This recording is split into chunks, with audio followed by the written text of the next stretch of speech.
graduated from Rowan University in the spring of 2022 with a sports communication and media degree. I got to actually call minor league baseball and G League basketball games while I was in school. And then I graduated, and as soon as I graduated, I went to NFL Films in Mount Laurel, New Jersey. And as much as I loved that experience, I miss putting on the headsets. I decided, you know what, talk is cheap. I have a laptop that's in my house, and so 21 months later, here we are, still on YouTube, calling games and building an incredible, loving community on here with the people that I call my Philly freaks with a capital P and a capital H. We go live for every single Phillies, Sixers, and Eagles game, and we do it like old school radio play-by-play style. I'm Jason Joseph, and this is Play-by-Play with JJ. I showed a swung on, barreled it out to right field. Bye-bye baseball. That baby is long gone. Good evening, everybody. Hopefully you're all doing well and having yourselves a very, very fantastic day. My name is Jason Joseph. This is Play-by-Play with JJ. Phillies took care of business last night against the New York Mets and now lead the NL East by 1 game. And they are going to try to take the series tonight against the Mets. The Phillies will also have Mick Abel out there on the bump, and they will be going up against Griffin Canning. Make sure you guys hit the thumbs up button, hit that subscribe button as well, and turn on those notification bell icons too, and that way you will know when we do go live. The Phillies played really, really well yesterday. Didn't start off that way, but by the time the 7th inning came, they were just grooving, and they were rocking and rolling, and took advantage of Reed Garrett, and did what they had to do, and also provided you a plethora of runs. Unfortunately, Zach Wheeler did not get the win last night, and he got the no decision because he was pulled, and Taijuan Walker gave up 2 solo homers in a row. But again, I thought the Phillies offense looked very cohesive in that 7th and even in the 8th inning. They also put together some good at-bats in the 4th as well. And hopefully they can just continue to keep the ball rolling tonight against a guy who is 6-3 and has a 3.8 ERA. He has allowed 8 homers on the season, but he's also gone 68 2/3 of an inning, and that is Griffin Canning. So if the Phillies could take advantage of him tonight, that would be a very, very good thing for sure. Canning, the last time that he did play against the Phillies was on April 22nd. He went 5 innings, gave up 1 run on 7 hits, and also walked the batter, struck out 5. And so Mick Abel will be on the mound for the Philadelphia Phillies, and he's looking to have a good outing out there. This is the 2nd time that he's going up against a team that is over 500. And so if he can give you a very strong outing today, I think that that is something good to take out of this. All right, so we're ready to rock and roll. Francisco Lindor is ready to lead things off. There's Mick Abel over on the mound. Turner, Stott, and Marsh are heading out over towards the field. There's Nick Castellanos as well. And let's get into the starting lineups for tonight's baseball game.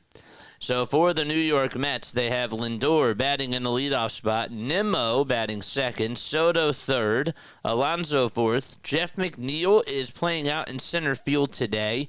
He'll be batting 5th. And then it's Jared Young, who is DHing again. Francisco Alvarez is back in the lineup for the Mets, and he is catching behind the plate. Brett Beatty's at 3rd, and Ronnie Mauricio is over at 2nd base. And so Mick Abel will be on the hill for Philadelphia. And this year, he has gone 4 outings. He has struck out 17, has only allowed 4 walks. Opponents are batting .224 against him. And has 5 pitches that he likes to go to that are in his tool bag. 17 strikeouts on the season for the 23-year-old from Portland, Oregon.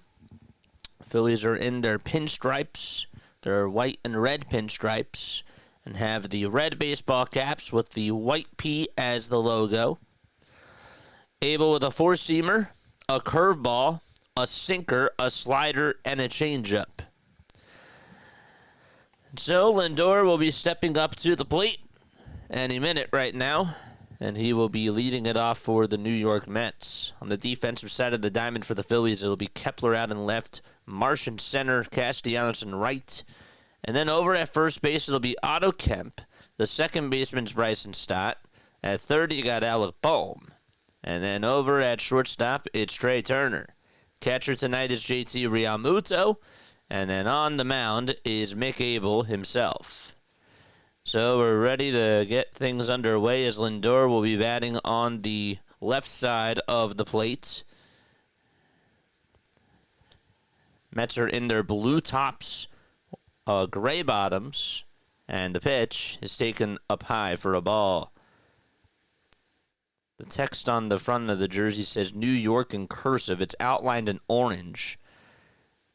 And the jersey numbers are towards the left side of the belly. 1-0 pitch. That's taken down for ball 2. So 2 four-seamers in a row thrown by Abel at 95. Abel kicks, delivers, throws this four-seamer way up high for ball 3. So far, just cannot find the strike zone. On deck is Brandon Nimmo. 3-0 pitch. And finally, Abel gets the call and throws a four-seamer at 97 on the gun. There's the first strike of the evening. 3-1 on the way to Lindor. There's a fly ball hit out over towards right field. Castellanos on the run. Makes the sliding catch, and there's one away. So Lindor lines out to right. And up next in the lineup will be Brandon Nimmo. Nick Castellanos came running on in and sort of tumbled a little bit as he got over towards the ball. He actually tracked it down pretty well. He was running over towards the ball and then just slid. It was an awkward slide, but he caught it. And so Nimmo's up and takes pitch number 1 for strike 1. Comment what your final score predictions are down below. Hello, folks. The ball is 1 strike to Nimmo, and here's the pitch. This one is flied out towards deep center field. That's going back towards the track, and it is gone. And the Mets explode and get a run here in the top of the first. A tongue twister there. I got tongue-tied. That's really what happened. So Nimmo homers. It goes 415 feet. And the Mets lead it 1-0. And Juan Soto's coming up. Where was the pitch? You probably are wondering. It was a fastball right down the middle of the plate.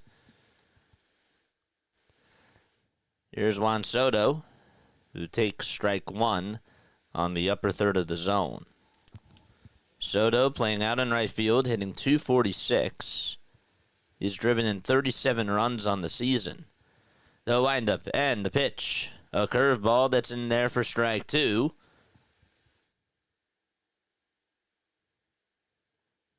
Griffin Canning will pitch the bottom of the first for the New York Mets. So far, 9 pitches for Abel, 6 strikes. 0-2 on the way. Fouled back towards the screen.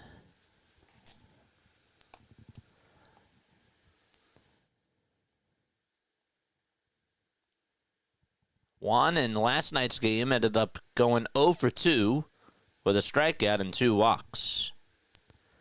But he's hitting .300 in the month of June. A call for time and step on out of the batter's box.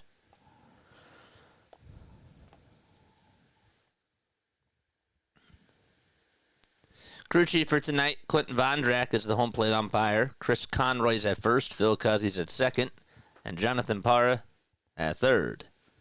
0-2 pitch. Down and in for a ball. It's 87 degrees. Clouds are very clear.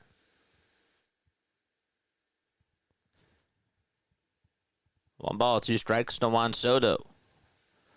White batting gloves. And the 1-2 pitch fouled off over towards the first base side. Out of play. The Phillies are on a 3-game winning streak. They have a 46-30 record.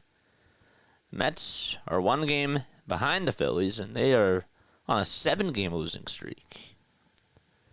1-2 pitch. Outside for ball 2.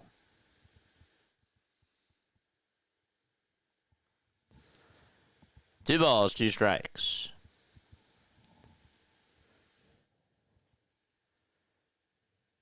And the pitch to Soto. This one's flied out towards deep right field. That's going to hit off the top of the wall. Castellanos plays it on a hop off the wall.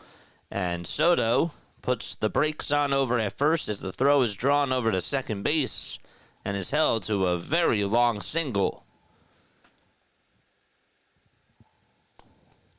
He's missing his spots with that four-seamer. JT and him just cannot get on the same page. The exit velocity on that swing was at 110 miles per hour.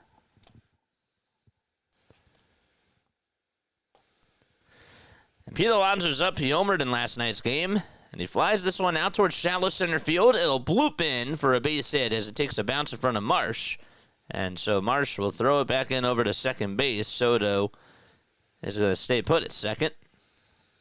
And so 3 hits in a row by the Mets.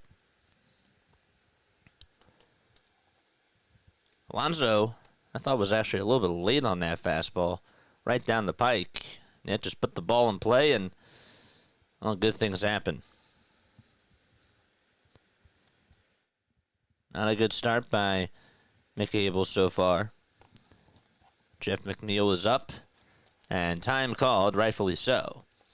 Caleb Cotham's going to go out there to talk to the rookie, and there will be a conference with the infielders and JT, of course.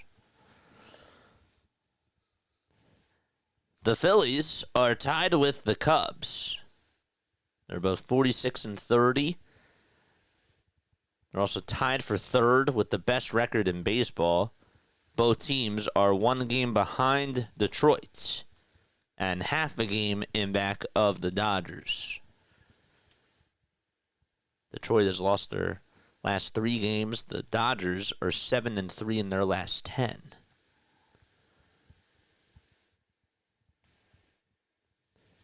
Mets are hitting just .215 with runners in scoring position.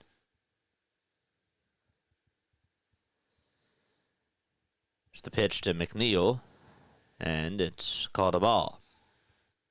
It was a little bit high, according to the umpire, Vondrak.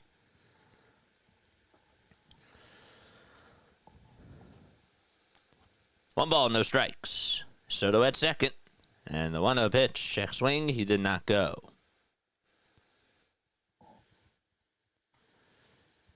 Mets lead it 1-0 on a solo homer by Brandon Nimmo. Soto's at second, Alonso's at first. Each got on with singles with 1 out. 2-0 pitch. It's inside, and it's going to get by JT. It's a wild pitch. And now there's 2 runners in scoring position as Soto goes over to third, and Alonso's now at second.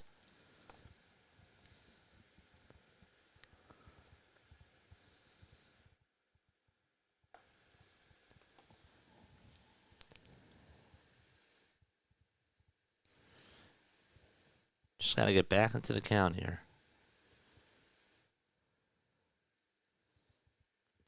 Three balls, no strikes. And the 3-0 pitch slapped foul towards the right side and out of play.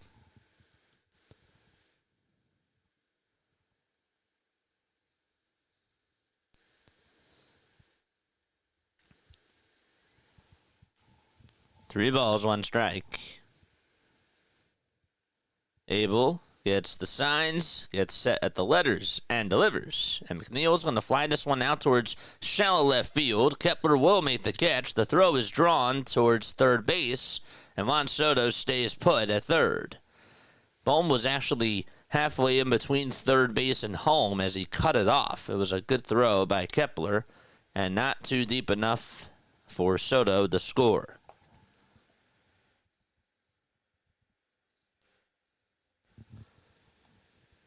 And Jared Young, the left-handed hitter's coming up as a DH, just batting 161.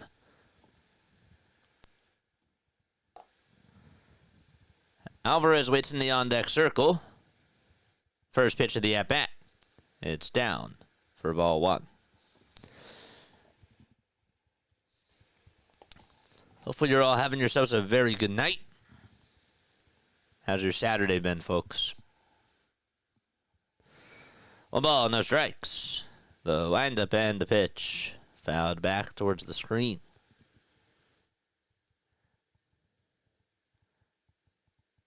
That's tonight. We're the underdog coming on into this game, but now the money line, according to ESPN Bet, is at -190 for New York and +140 for Philadelphia. 1-1 pitch, up high.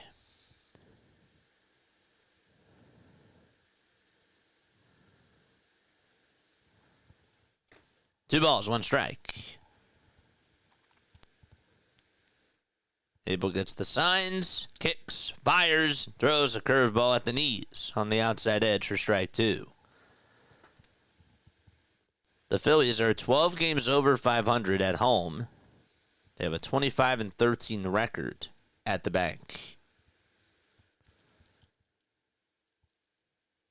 The 2-2 pitch. This one's grounded over to first base. Otto Kemp has it and flips it back over to Abel, who wins the race and beats out a Young for out number 3. That's going to go down as a 3-1 ground out, and the inning is over. The Mets strand 2 runners in scoring position, but they capitalize and get a solo homer from Brandon Nimmo and go up 1-0. We'll be right back. Don't go anywhere.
All right, folks, don't forget to like, don't forget to subscribe.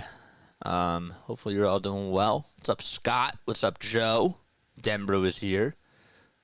Jack's here. Have a little bit of a disagreement in the chat about Mick Abel. Love it. That was a nice catch. What's up, Skills Test? How are you? Mr. Dino's also here. Angel Vasquez says 11-7. Just a reminder, folks, no spoilers in the chat. If you see it before I do, if you type it out before I call it, you're going to get timed out. But you've been warned, and that's all I got to say about that. It's totally okay. It happens by mistake sometimes. I've done it a couple of times, but if you're going to keep on doing it, you will be timed out. Trey Turner will start things off for the Phillies here in the bottom of the first. Then it'll be Kyle Schwarber, Alec Bohm, Nick Castellanos, Max Kepler, JT Realmuto, Bryson Stott, Otto Kemp, and Brandon Marsh. And they will be facing Griffin Canning, who will be pitching in his 15th outing of the season. He has a 3.80 ERA, has struck out 63 batters, has also walked 33, and a batting average against of .244. A guy who throws a four-seamer, a slider, a changeup, a cutter, and a knuckle curve. But his main 3 pitches are the four-seamer, the cutter, and the slider. Here's Trey Turner as he steps into the box. Turner started off the game last night 0 for 3, and then from the 7th inning on, he had 2 big hits. The pitch. That's taken the pie for a ball, including what was the RBI double to knock in Brandon Marsh in that 7th inning to give the Phillies the lead, 3-2. 1 ball, no strikes. Canning comes set and delivers and fires a cutter. That's in there for strike 1.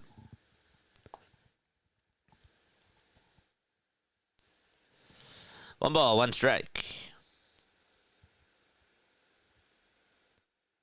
Canning winds up and fires again. Turner, it's a rocket over to shortstop. It's backhanded by Lindor. The throw to first in time.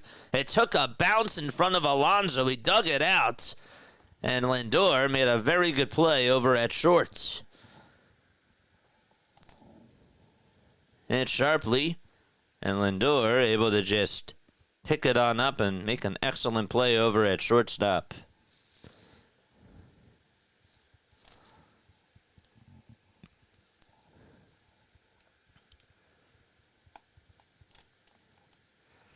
One away in the bottom of the first.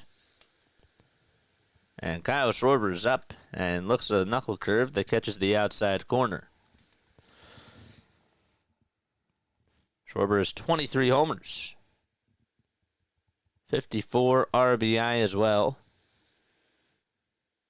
0-1 pitch to Kyle, and he fights this one off out over towards right field, and it's going to drop in for a base hit. No chance even for Mauricio to get on over towards that ball. And so Schwarber fights off a single out to right field and gets on with a one-out single. He just put the ball in a good spot. That was sort of like the at-bat that Alonso had. This time it wasn't down the middle. This pitch was more towards the inside part of the plate. And he just got the barrel on it, was able to fight it off and fling it out towards right field. He'll lead off over at first, and Bohm is up at the plate. And he smacks this one out to right field for a base hit. Kyle Schwarber is going to stop at second base, and Soto is going to throw it over to short, but Alec Bohm able to get on with an opposite field single. That's the same exact hit that he had in last night's game in that 7th inning. He actually put it in the same exact spot, right in between the 4-3 hole.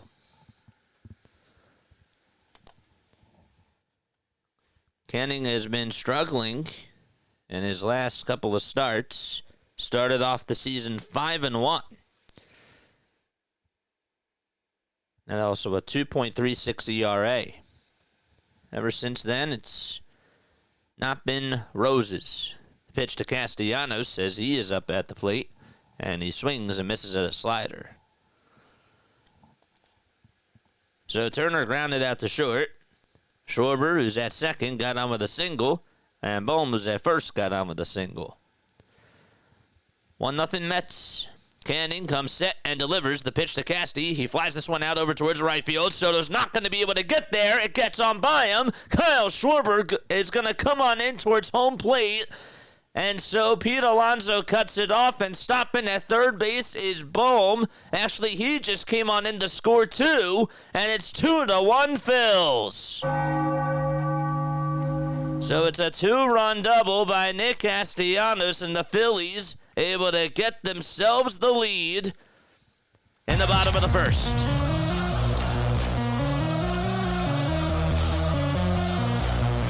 Wow.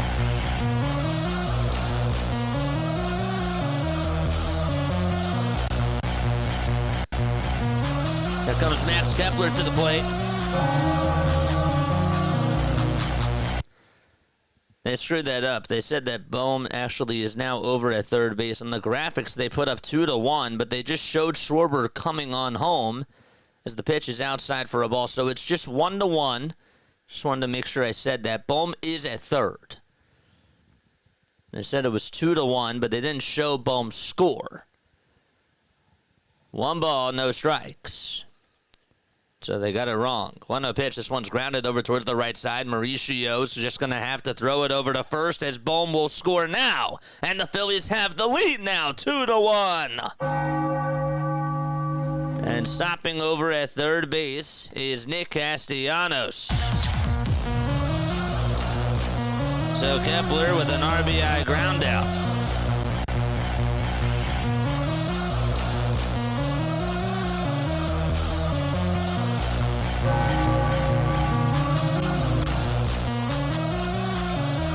Okay. And here comes JT to the plate. A runner on at third. JT batting sixth in the order tonight.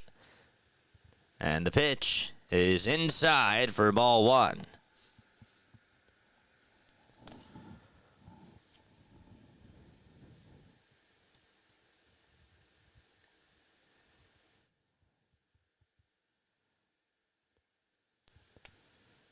Canning gets set at the belt, gets the signs, kicks, delivers, and JT fouls it back towards the netting.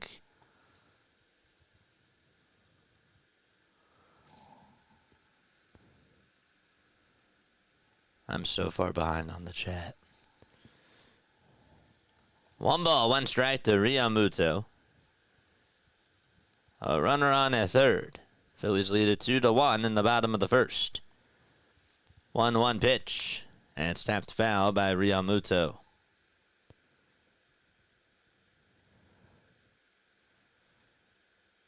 Ugly start. Yeah. That's how far behind I am.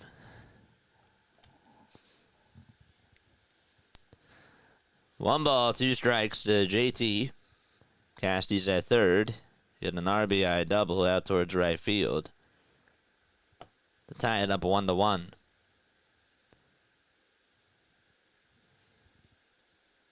One-two pitch. It's outside for ball 2. The pitch was also dropped by Alvarez, but it didn't get too far away from him. There's Ranger Suarez talking to Marchand. Jesus Luzardo as well. Thank you so much. We got a new member. 2-2 to JT. Ground ball it sharply over to third base. It's knocked down by Beatty in the throw to first in plenty of time.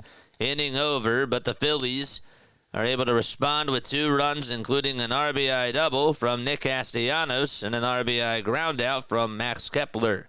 They'll be back in just a few moments as they go to the top of the second inning, up 2-1. Okay. All right. Let's catch up on chat. Hopefully you're all doing well and having yourselves a very, very fantastic day. I want to hear what your final score predictions are down below. And I also want to know where you guys are tapping on in from. After the game is done, we will be having a post-game show. We just got a new membership, so that's really cool. If you guys want access to the emotes, all you got to do is become a member of the channel, and the mods will post that down below. There's a link to it. What's up, Asia? What's going on? Steven, what's going on? I'm still waiting for my apology for being timed out for no reason. Yeah, PAS told me that he timed you out for no reason, and he apologized about that. That was not me, but, you know. You know that you're loved on this channel. But I do apologize. Yes. Technically, the Phillies scored first. But yes, I would like more than 2 runs until the end of the game. Okay. Let's talk about key players for today. Who's your standout player today? Who do you think is going to shine today? I know that we just scored. It's probably easier to say Nick Castellanos. Ride or die. Yeah. What else do we have in chat? Yeah, LFG. That's how far behind I am. Good teams answered back. What happened, Chad? I'm late. Phillies put up 2 runs in the bottom of the first after giving up a solo homer in the top of the first to Brandon Nimmo.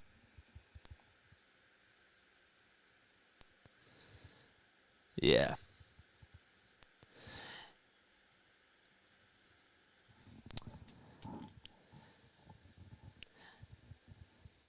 Mets sent 6 men up to the plate in the top of the first. Phillies sent 6 men up to the plate in the bottom of the first. Here's Francisco Alvarez, who had the night off, and he fouls off the first pitch. He has neon sleeves, along with blue batting gloves, hitting on the right side of the plate. No balls, 1 strike. Abel back out there for a second frame, and he kicks and deals, and it's fouled off towards the left side.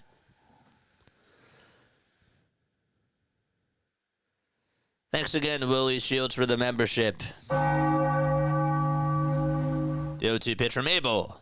And another foul ball towards the third base dugout. A lot of games occurred earlier today. Giants beat the Red Sox 3-2. They blew it last night and have now even the series at 1 apiece. Texas also won against the Pirates 3-2 was the final score there. 0-2 pitch. And that's inside for a ball. I got the Brewers shutting out the Minnesota Twins 9-0 today. Heard that correctly. Jose Quintana, former Met, went 6 innings, allowed just 3 hits, no runs. 1-2 on the way, fouled off.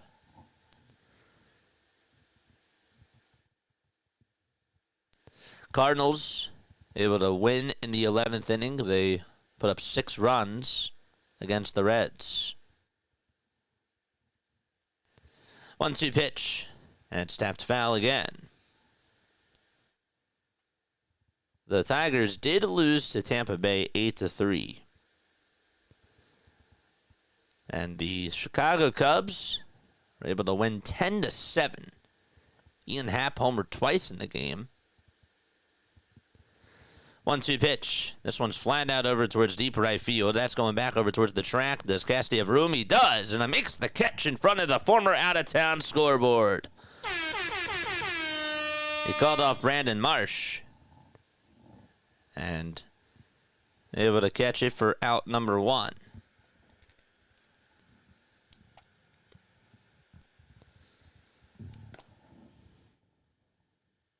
About the Yankees shutting out the O's today 9-0. Zach Eflin allowed 10 hits and gave up 6 earned runs. Brett Beatty is up, and he swings and misses at strike 1.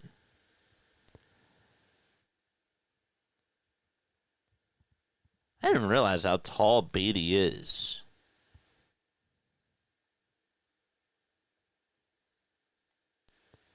He's hitting .213 this year. He's 6'3".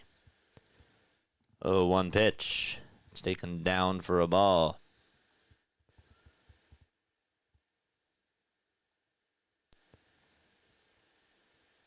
Abel is listed at 6'5".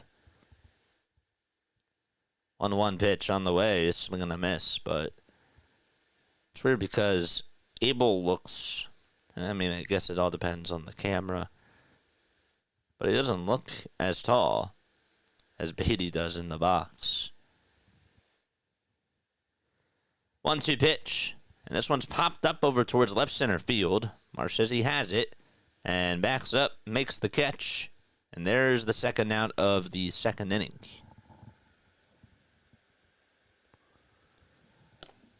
And Ronnie Mauricio is up next.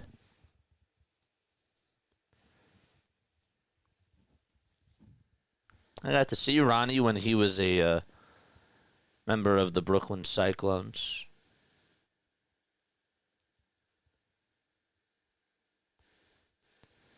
Mauricio takes strike 1 at 96. A lot of people talked highly about him.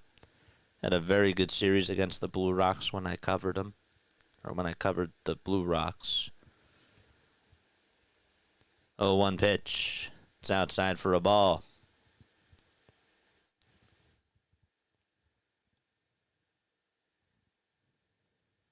He's just batting .182, though, this year.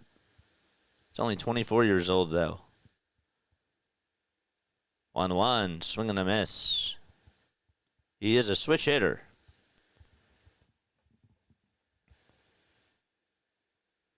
One ball, 2 strikes. Mauricio does have 2 homers and 3 RBI this year. The 1-2, he taps it foul. Just behind the plate. It took a bounce and then went behind home plate. And stays alive. Ronnie is 3 for his last 16. With a homer and 2 runs batted on in. No walks and 4 strikeouts. Doesn't walk a lot. 1-2 pitch. And it's popped up again towards straightaway center field. Brandon Marsh is waiting for it and makes the catch. And the third out is recorded. So a fly out to right and a fly out to center and a fly out to center again is how the inning goes for Mick Abel. We're going to the bottom of the second. Phillies up 2-1 against the Mets. Oh, boy. Afro Legend is here. What's going on? Steve says he's from Chatsford. Let's go. I have a friend from Chatsford, PA. Scott says he's tapping on in from Greensboro, North Carolina. And his final score prediction is 8-1. Text on into the JJ hotline. You're more than welcome to do that. I see you, Deptford, New Jersey. I see you, Florida. Davenport, Florida. We have a lot of people that tune on in from Florida. It's kind of cool. Yeah. It's pretty nice. 76 likes, 201 people tuning on in. Let's go, baby. Very nice. So we're going to the bottom of the second inning. 7, 8, and 9 due up in the order for the Phillies. Means that Stott will lead it off. And that's Otto Kemp. And then Brandon Marsh.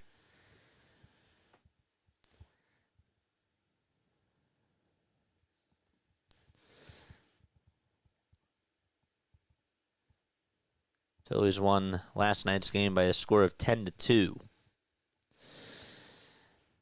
Then after tonight's game is done, they will play tomorrow night. And that'll be the ESPN game. David Peterson takes the hill for New York. And Jesus Luzardo will be on for Philadelphia. Excuse me. Georgia fans here, what's up? Hey, Phillies fans, you're welcome for getting you to first place. We appreciate you, man. Well, I do appreciate your help.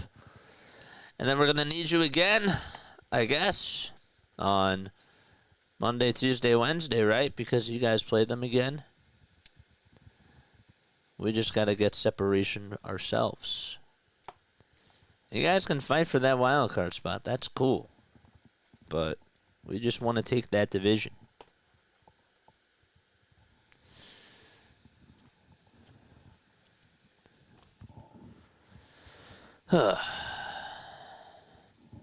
So Stott's up at the plate. Drop the pencils in the chat for Bryson Stott, folks. The pitch is taken in there for a called strike.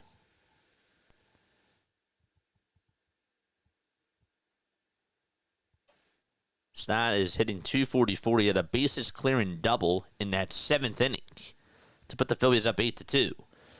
And he grounds this one over towards the right side. It takes a hop, and it bounces in front of Mauricio, and they'll throw it over to first, and Stott is retired after 2 pitches.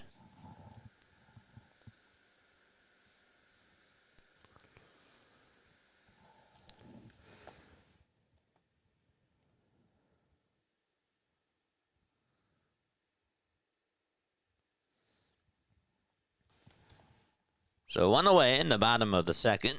And Otto Kemp is up. Went hitless in last night's game. Takes the first pitch in there for strike 1. Now, I saw earlier today that there was a stat change in the Phillies-Marlins game. The pitch is taken inside for a ball. There was a change from June 17th. It was when Xavier Edwards reached on a fielding error by right fielder Max Kepler instead of a single. 1-1, and that's taken up high for ball 2. As a result of this change, Edwards loses an RBI, and the run is now unearned to Tanner Banks.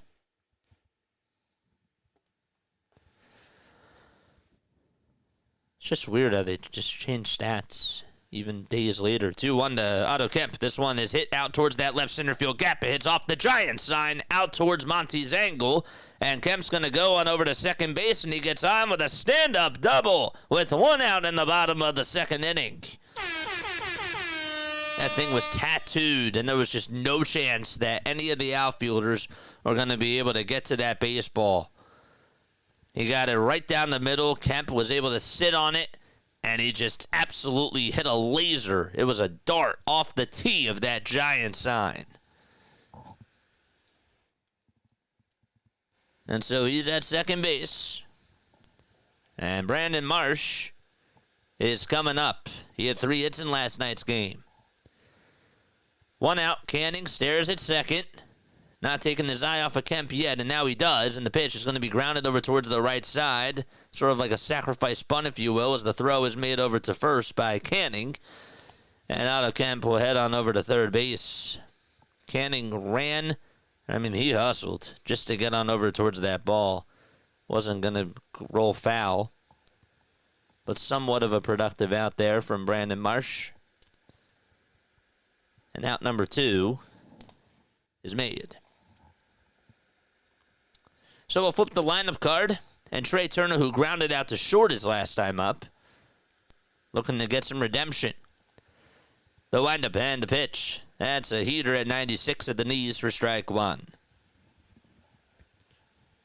Turner's actually hitting .311 with runners in scoring position. He's driven in 22 runs. Has not homered at the bank, though, this year. 0-1 pitch to Trey Turner, and that's going to bounce away from Alvarez, and coming in to score is Otto Kemp. That pitch was outside, and it's 3-1 Phils.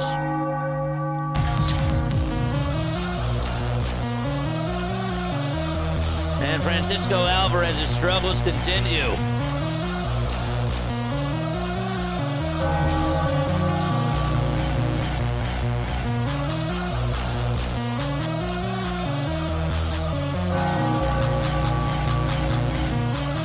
We'll take it. Oh, we'll take it. 1 ball, 1 strike. 3-1 Phillies. Bases empty. 2 outs. 1 ball, 1 strike. The 25th pitch from Canning coming on up. Here it comes. The 1-1. And this one's flied out towards right field. It's looking foul. And it'll find the seats.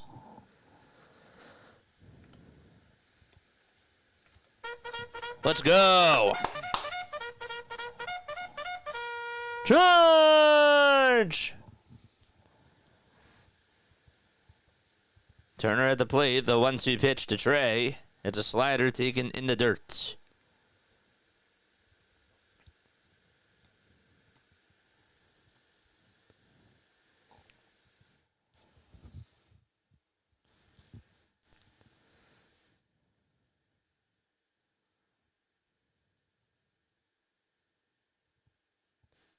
Two balls, 2 strikes. And the 2-2 pitch. And Turner gets on top of it as he grounds it over to short. And Lindor plays it on a hop. Tosses it over to first. And Turner is retired, but the Phillies do get another run. As Otto Kemp got on with a double. And then Marsh got him on over to third on a ground out over to first base. And then he scored on a wild pitch. Phillies lead 3-1 as we head to the third. Braves also did win against the Marlins 7-0. They shut them out at Lone Depot Park. And they were able to even up their series. They lost 6-2 last night. Grant Holmes just continues to play very good baseball on the mound. He's now 4-6. But he didn't allow a run. Struck out 5 and lasted 5 2/3. JJ, how many cups of coffee do you average per day? Not a lot, really. I don't average a lot. I'm getting into drinking protein shakes though. I've had them. I wouldn't say that I've had a lot of them because I really haven't, but I've had 2 within the last couple of weeks, and I'm thinking about drinking some more of those things because the ones that I got from a friend are really good. JJ's 6'8". We're still talking about heights. Yeah. Nashville, Tennessee as well. That's where we're tuning in from. Nice. That double slide was awesome last night. It was. It was really cool. In the moment, I didn't really call it like that because I just cared about the runs. But they were, literally behind each other. And if JT was a half second late, he would have been out. They actually coordinated that very well. They did. That could have been a blunder. But they were on the same page. JT and Casty. That was cool. Tapping in from Beloha, Madagascar, JJ. I see why you said that. It's an inside joke. I said that on RB stream the other day. He asked us where we're tuning in from. I don't think he read it. Here's the pitch. It's a curveball that's taken outside for a ball. So Lindor is up at the plate. Excuse me. 1 ball, no strikes, and a curveball is taken at the knees for strike 1 to Francisco Lindor. Abel at 41 pitches coming on into this 3rd inning. Now he's at 43. The 1-1 pitch to Lindor, and it's a curveball that's just outside for ball 2.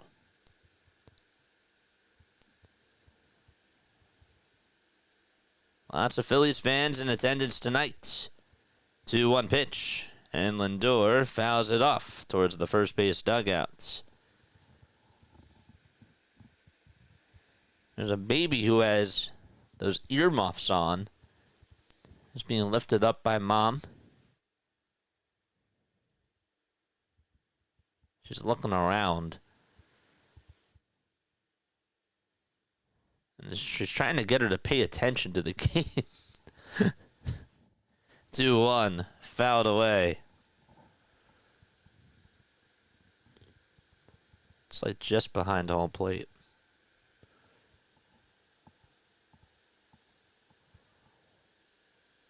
Two balls, 2 strikes. And Abel kicks, fires, throws it down for ball 3.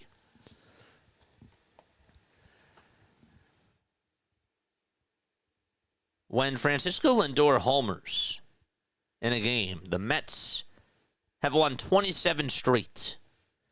3-2 pitch. This one's flied out over towards deep left center field. That's going back towards the track, and it is gone. And Francisco Lindor able to go the opposite way. They just had that graphic up. Good timing. He hit that one towards Monty's angle, and that went 406. That was the distance. They literally just showed that graphic, and on the next pitch, he hit it out.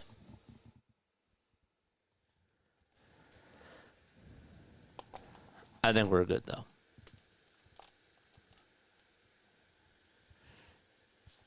Comes Brandon Nimmo. He takes the first pitch that he sees for strike 1. Nimmo homered in the bottom of the first. The ball is 1 strike to Brandon Nimmo, and he fouls off the 98-mile-per-hour heater. Is down in the count 0-2. Lindor just hit his 15th homer of the season. Also knocked in his 39th RBI, too.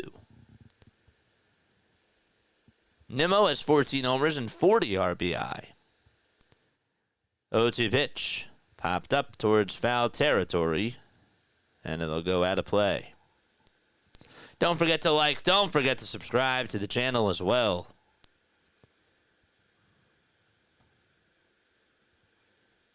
Yes, that's correct. 0-2 pitch.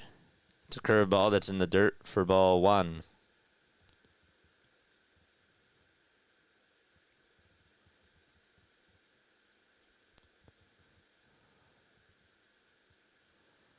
I'm with you, Quan. I want that sweep, too. 1 ball, 2 strikes. Abel kicks, fires, throws it high for ball 2. 53 pitches for Mick Abel so far.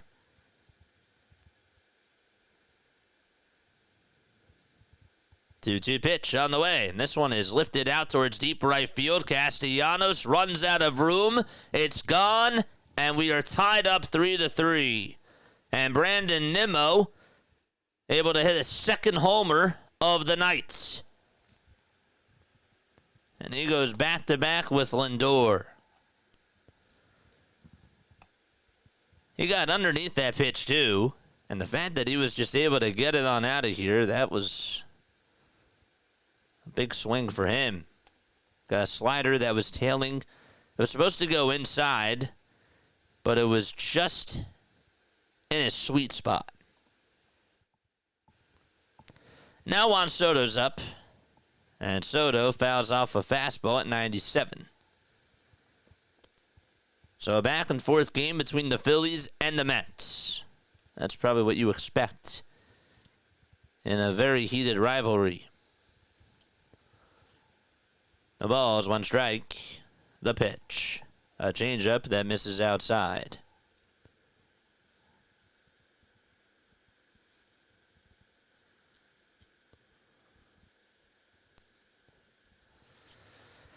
The 1-1 pitch, and still nobody out, by the way. It's taken down. It's 2 balls, 1 strike.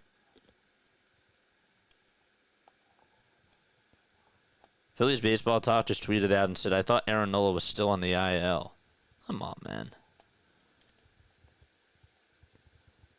2-1 pitch. It's just up high for ball 3. According to Vondrack.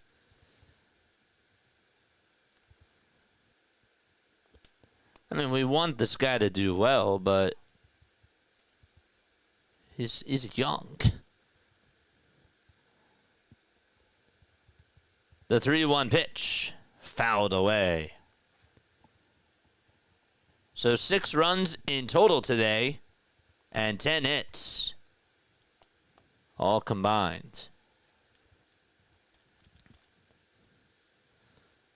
No errors, though. 3-2 to Soto, and he slaps it foul again. 60 pitches for Mick Abel. Phillies are surely going to need to use the bullpen today. You probably expect that Romano, Strom, and Kerkering will pitch at some point. Payoff pitch to Juan Soto, and he lifts this one out to deep right field, and that one is gone. Back-to-back-to-back homers for the Mets, with still nobody out in the top of the 3rd.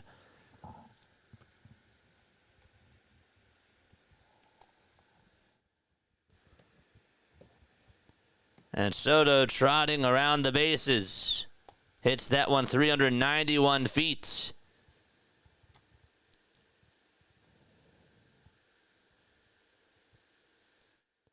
It was a 7-pitch at-bat. And the pitch that Soto belted out was on the upper 3rd of the zone. Towards that inside corner.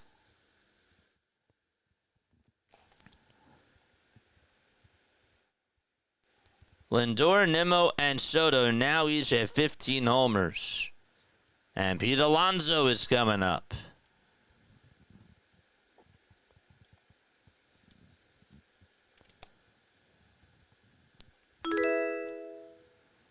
Thanks so much for the sub. Appreciate you.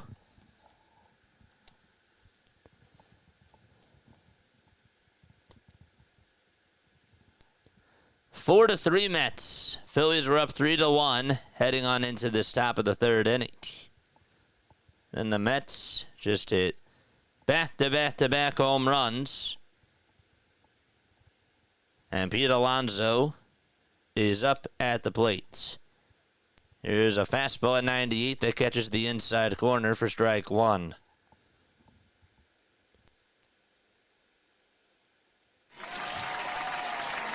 Tiff, thanks so much for the super chats.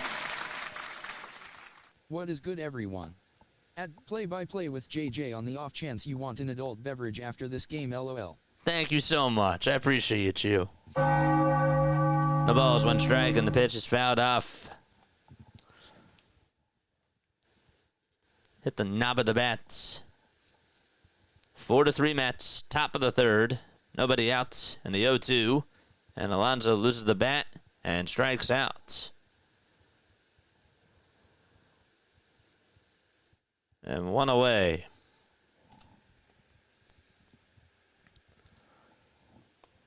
It's the left-handed hitters that have been doing damage. That bat was just slipped out of his hands, and everybody in the Mets dugout had the duck. Jeez.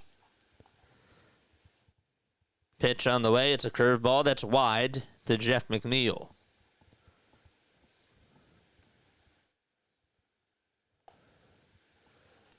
1 ball, no strikes. 1 out still in the top of the third, and the pitch. And that is swung on and missed.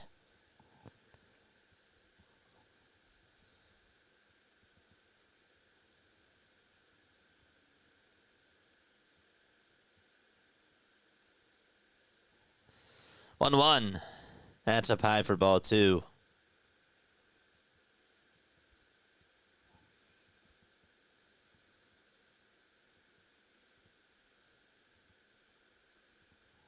This is worse than Nola. I mean, come on, man. 2 balls, 1 strike. And Abel kicks, fires, swing and a miss. It's a curveball.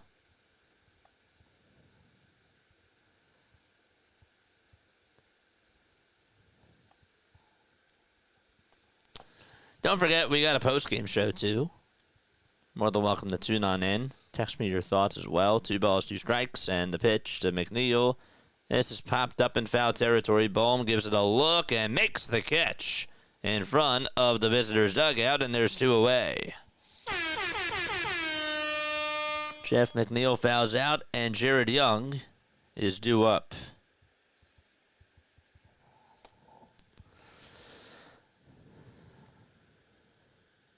Thanks again, Tiff. Appreciate you.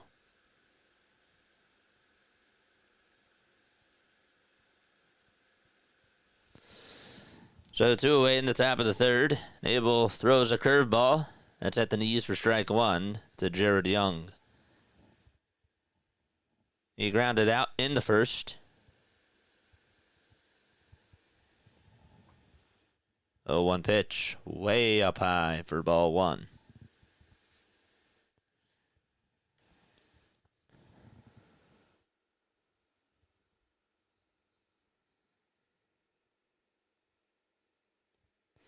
Young is 29 years old and takes the 1-1 way outside again for ball 2. He was selected as a 15th round pick in the 2017 draft by the Chicago Cubs.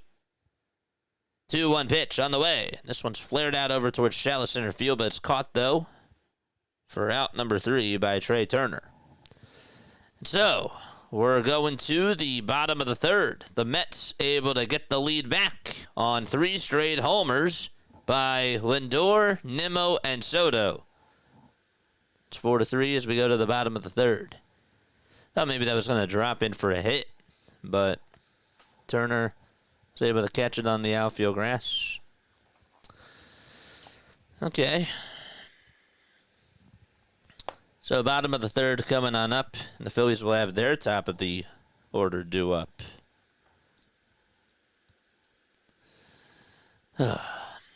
So how is everybody doing tonight? JJ's still catching up. I mean, hey, you know, at the end of the day, you know what you guys care about? You care about the play-by-play.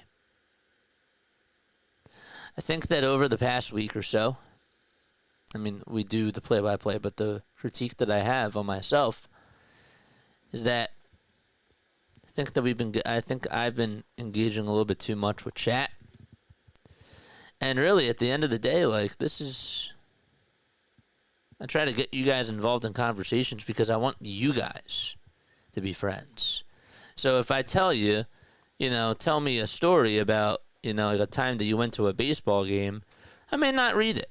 I may go back and I might read it because I got to focus on the action.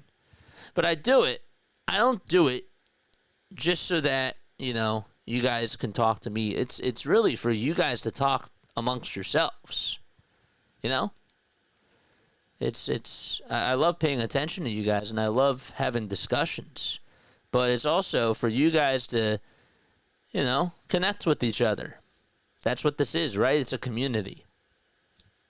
And so, community is number 1, I think. But yeah. Turner will lead it off in the top of the third. And Schwarber and Bohm, they're due up next. Not how I anticipated this game to go. but I think we're in for a treat. I do. All right. 4-3, New York. Excuse me, Kyle Schwarber's going to lead it off. Beg your pardon. The pitch is taken for a ball. Forgot that Turner got himself out to end that second inning. So it's 2-3 and 4. 1-0 pitch to Kyle. Swing and a miss on a knuckle curve thrown by Griffin Canning. I mean, Abel's still a rookie. We need to relax and have some reasonable expectations for him. Yeah. He's going to screw up. I mean, he's a human being. And again, I'll talk to you more about my thoughts during postgame. 1 ball, 1 strike to Schwarber, who fought off a single his last time up. And he grounds this one towards the right side. Mauricio plays it on the hop and gets his feet set, throws it over to first. And there's 1 away.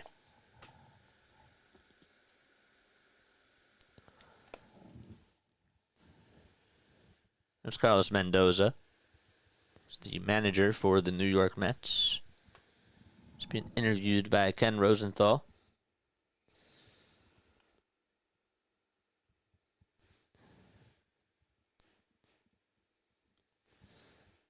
One gone, and now Bohm is up. And Bohm stares at a heater right down Broad Street for strike 1. Juan Soto in his last 15 games, slashing .340, .492, and .620. Has 4 homers, 7 RBI, 15 walks. He's starting to heat it up.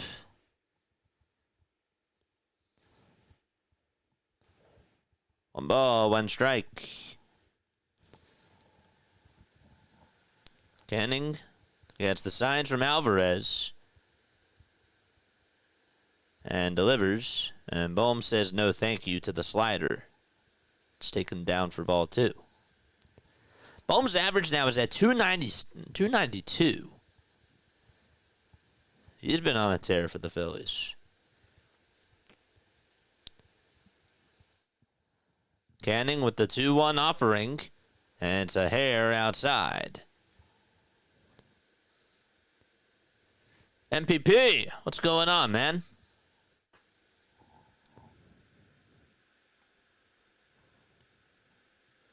Correct, Big Mo DB.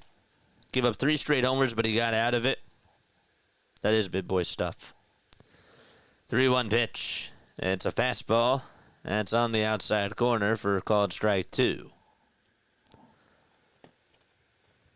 1 out in the bottom of the 3rd. The Phillies trail 4-3 against New York. They're taking on the Mets. Canning with the 3-2 pitch. And Bohm fouls it off. Took a bounce, and then it just went behind the plate. Hit that thumbs up button and subscribe to the channel. How many people do we have tuning in?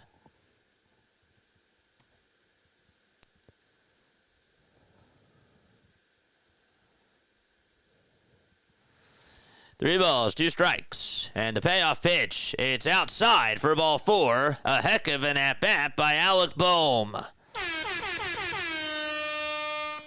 Good for him. Good for him. And Nick Castellanos is coming up. MPP with the $5 super chats. JJ Redheart. Love you, man. Here's Castellanos hitting .285. Hit an RBI double in the 1st. The pitch, swing and a miss. Swung at that knuckle curve that was low and away.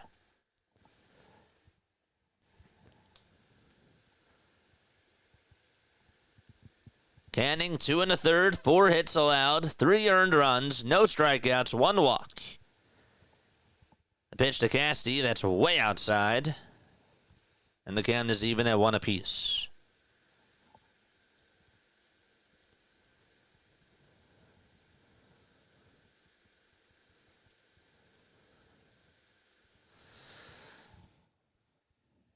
The 40th pitch of the game from Griffin Canning. Here it comes. It's down and away for ball 2. The throw back to first by Alvarez. Safe is the call at first base. Ball wasn't really too far off the bag. At least it didn't look like when they showed it.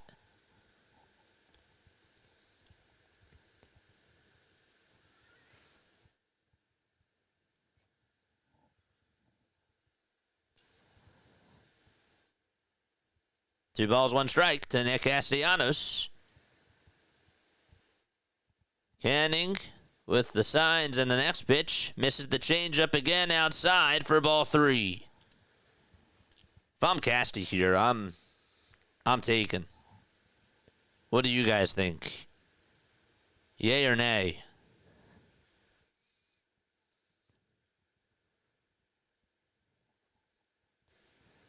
Toss bat to first again, not in time. Thanks so much, Tiff. I love this shirt. 119 likes, 246 people tuning on. Let's get to 200. Let's get to that 200 marker.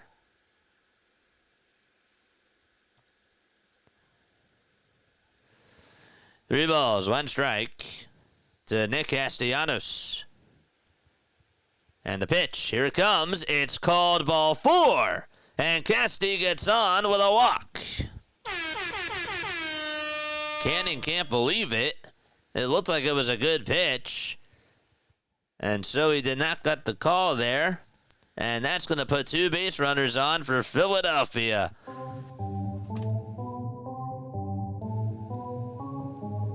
Bohm's at second. He's the tying run. The go-ahead runs over at first. Charge!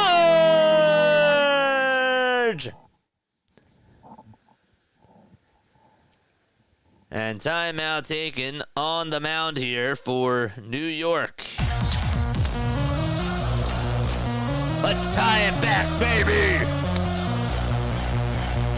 Drop those Phillies emotes in the chat. And if you're not a member, drop a P.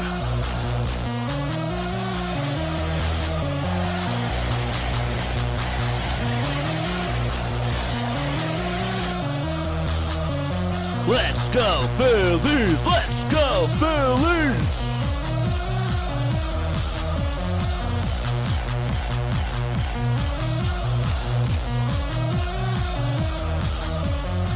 Max Kepler is going to step on into the batter's box.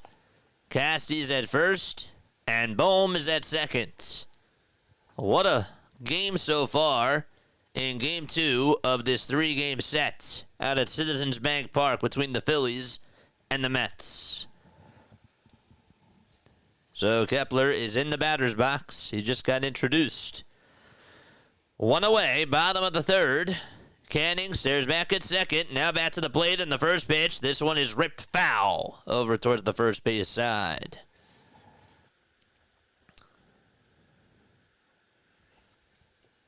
Nothing and 1 to Max Kepler. Phillies are looking for win number 47. If they win tonight, then they'll be 2 games above the Mets in the NL East. The tying runs in scoring position. Phillies were 6 for 15 last night with runners in scoring position.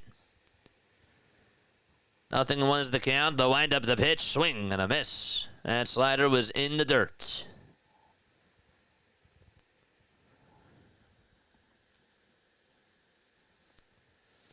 No balls, 2 strikes. Don't see any action going on in the Mets bullpen. No balls, 2 strikes. Canning again delivers from the stretch, and the 0-2 is down and in for ball 1.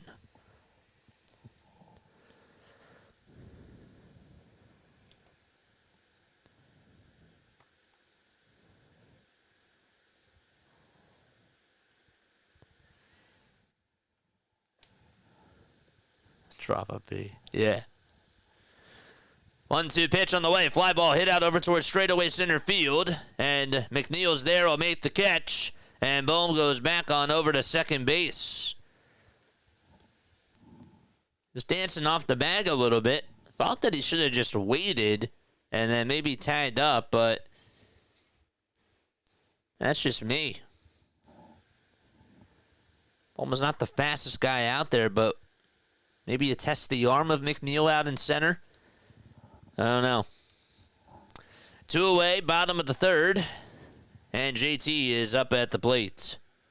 Grounded out to third, his first trip around the batting order. And the first pitch to JT is down for a ball.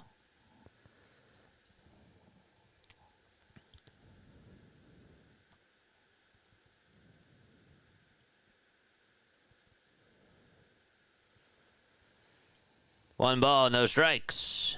And the pitch is a slider that's in there for strike one.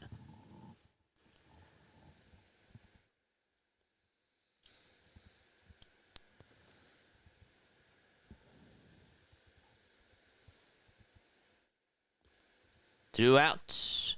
2 runners on. 1-1 pitch to JT. Off the plate for ball 2.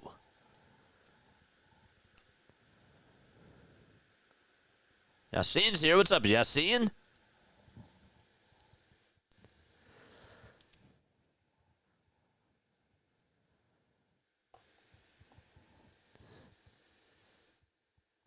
The 2-1 delivery to Riamuto. It's outside, but it's called strike 2.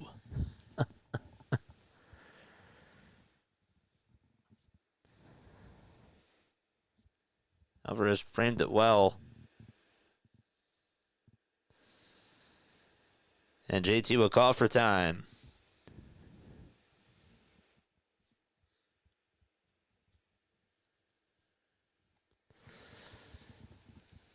Big pitch coming up here for Griffin Canning. Phillies looking to try to tie the game here. 2 balls, 2 strikes, and the pitch to JT. He grounds this one over to third base. Beatty has it, tags the bag, inning over. And unassisted fielder's choice. And so the Phillies strand 2 base runners, and we're going to the 4th inning. Mets lead it 4-3. We'll be right back. Don't go anywhere.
As we go to the top of the 4th, folks, hit the thumbs up button, subscribe to the channel, and turn on the notification bell icons too.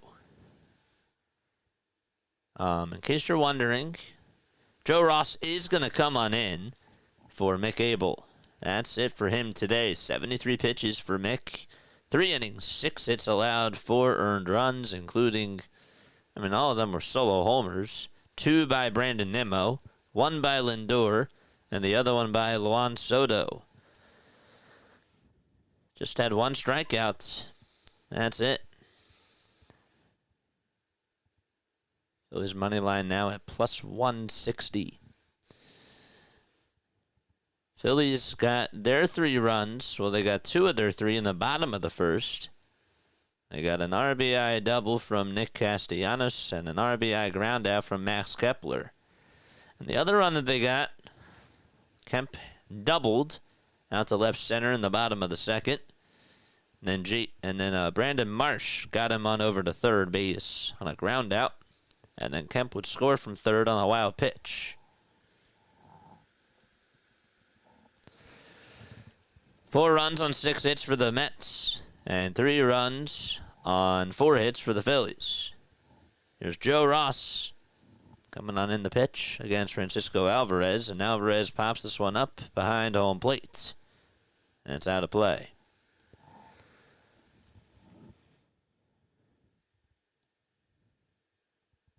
Ross is a right-handed pitcher. who's now 32 years old, coming on in with a 4.98 ERA.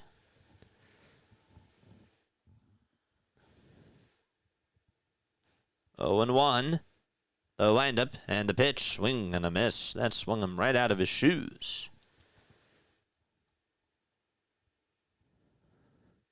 Ross at home has gone 16 innings, has given up just 9 earned runs, but he has struck out 12. Hasn't had a good June. 0-2 pitch on the way. It's fouled off.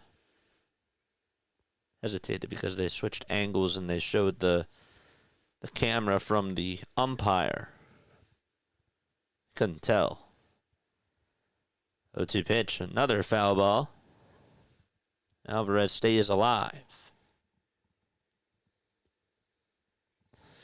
260 people watching, 124 likes. Let's go. Let's get to 200, folks. 0-2 pitch. Swinging a tapper. Hit over towards the home plate side. JT has it. Barehands it. Throws it over to first. And it's in time to get Alvarez. Good job by JT. He had to rush. He had to get the mask off. And then he barehanded it. And tossed it on over to first.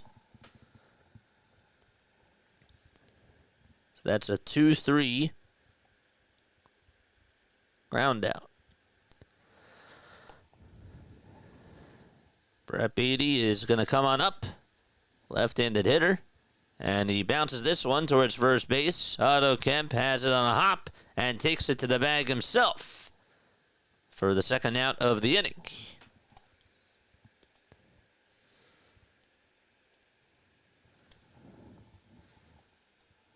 Next man up is Ronnie Mauricio.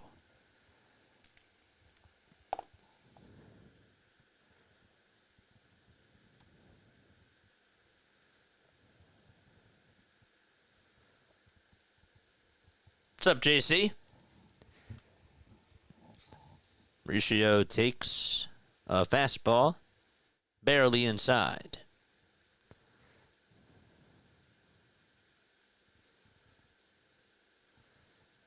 Thank you so much, Big Mo. 1 ball, no strikes, and the pitch tapped over towards the right side. Ross has it. Underhand throw to first in plenty of time, and 1-2-3 go the Mets. A nice inning by Joe Ross. And the Phillies are coming up down by 1 as they go into the bottom of the 4th. John, this new streaming exclusive stuff in all sports is total BS. Good for JJ, I suppose. There's blessings and curses to everything, right?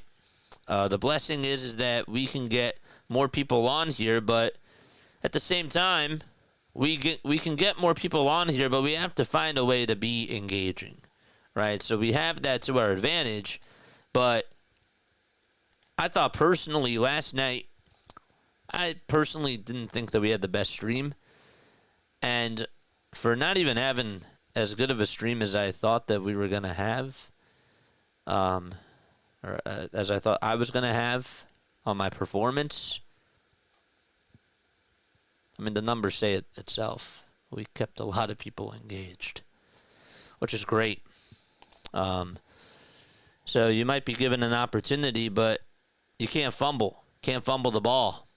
Can't drop the fly ball out from right field. Got to make the catch. So that was good. But it's also the curse about it, right? I mean, there's different ways to look at it, and I don't want to harp too much on it. But you know, you set this up when you say that you're going to do it every day. Sure, we're doing it every day, but no one's going to tell you that you can take a day off. You know, no one's going to tell you what to do, and you got to be disciplined. You have to be. Got to be disciplined. And you got to be consistent. So, guys, talk to me. Okay, my question to you. The question to you is this. Rob Thompson over the past week. Okay. How do you look at him? How do you look at him now? Like, do your thoughts about Rob change from this past week? Or do you still feel the way that you feel about Rob? Here comes Bryson Stott.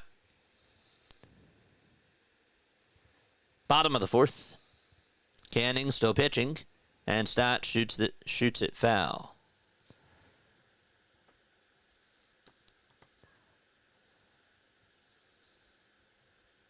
Thanks, DF. Appreciate you guys. No balls, one strike. This is Bryson Stott waving the bat. 7, 8, and 9 are due up in this inning. 0-1 pitch is a cutter. It's on the upper third of the zone for strike 2. Don't forget to like. Don't forget to subscribe. Last night's stream, we all had a lot of fun chatting. It's good. I thought that we picked it up in the 7th inning. I did. 0-2 pitch. It's up high and inside. Stott had the dodge out of the way.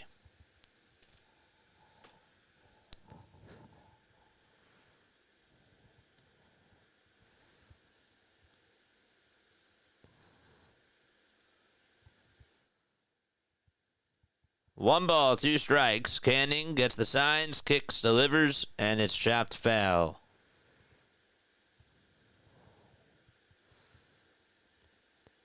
There's Stott's 3-run double in last night's game. Almost went out of the park. And there's the double slide from Casti and JT. Bang, bang. 1-2 pitch. Swing and a miss. Stott got a change up at the knees. And could not get a hold of it.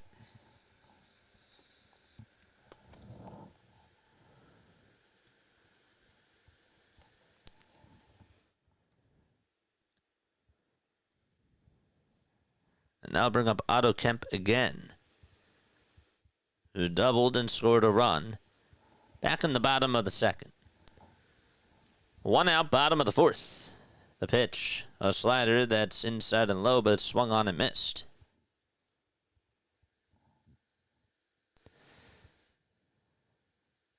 No balls, 1 strike.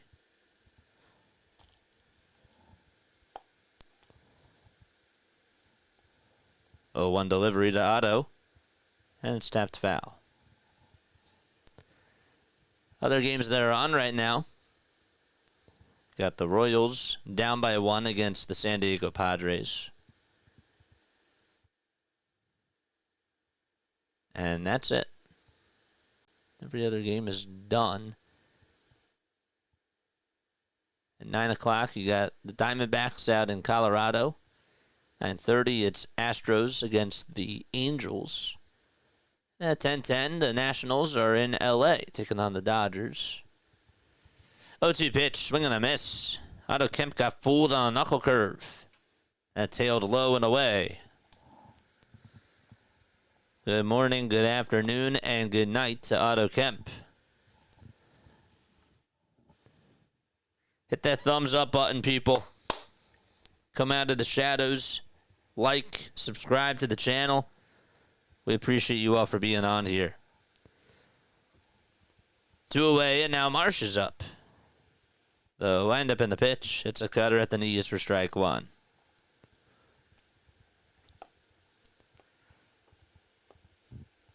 I think it was good that he actually took that pitch.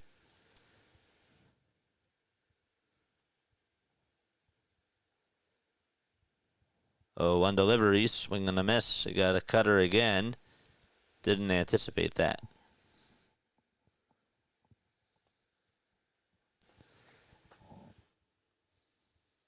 Less than 10 pitches thrown in this inning for Griffin Canning.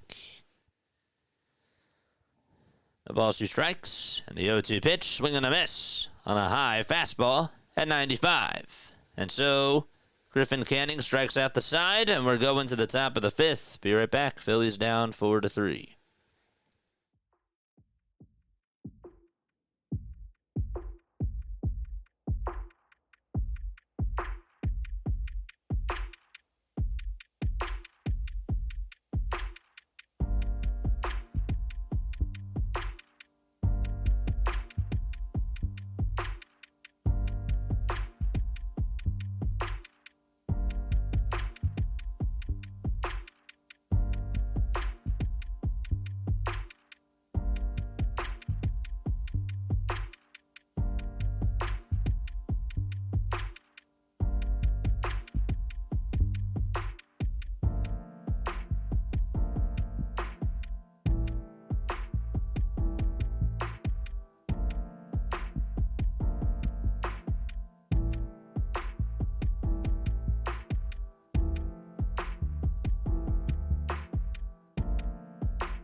It's time to go to the top of the fifth. Lindor, Nimmo, and Soto are coming up. The question is, who will they face? It looks like, according to ESPN, they didn't say that Joe Ross is out of the game. They haven't come back from commercial yet on Fox. And now they do, and Joe Ross is pitching to Lindor, and he throws a strike right down the middle.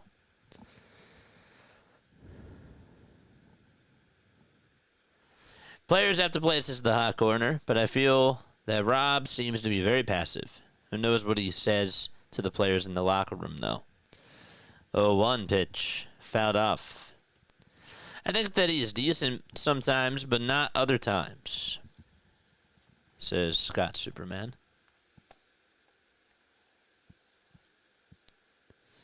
No balls, 2 strikes to Francisco Lindor, who homered his last time up. And the 0-2 pitch, fouled off. It was a curveball.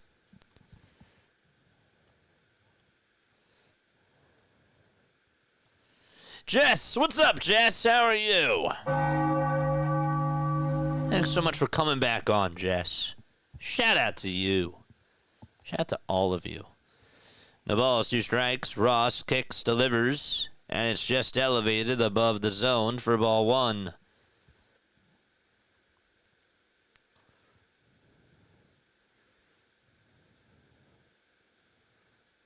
I live in the shadows. I come out of night. 1-2 pitch. Just outside.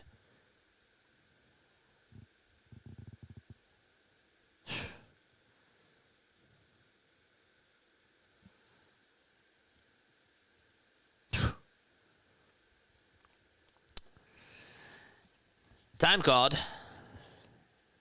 The pitch clock was running down to 3 seconds. JT said, hold up.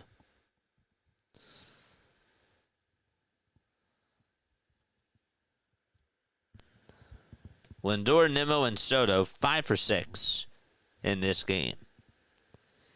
4 solo homers.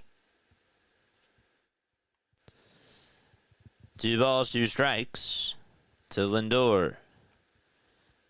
And here's the pitch. This one is lined and caught by Trey Turner right behind the bag at second base. 1 away in the top of the 5th.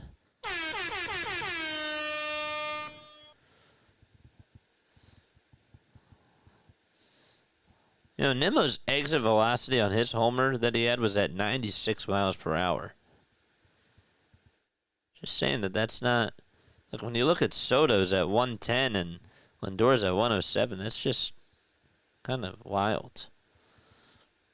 The pitch is inside for a ball. Somebody could actually look this up for me. Do you know what the lowest exit velo for a home run, like a traditional home run, is? 1-0 pitch. Fouled away. It's a little bit more advanced. But I'm just curious. Nimmo has raised his average to 251. He came on into tonight with 13 homers and 39 RBI. But now has 15 homers and 41 RBI.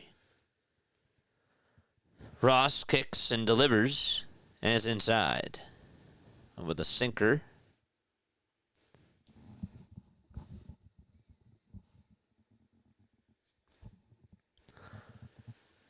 Phillies down 4-3 in the top of the fifth against the Mets. 2-1 pitch and a violent swing that swung on and missed.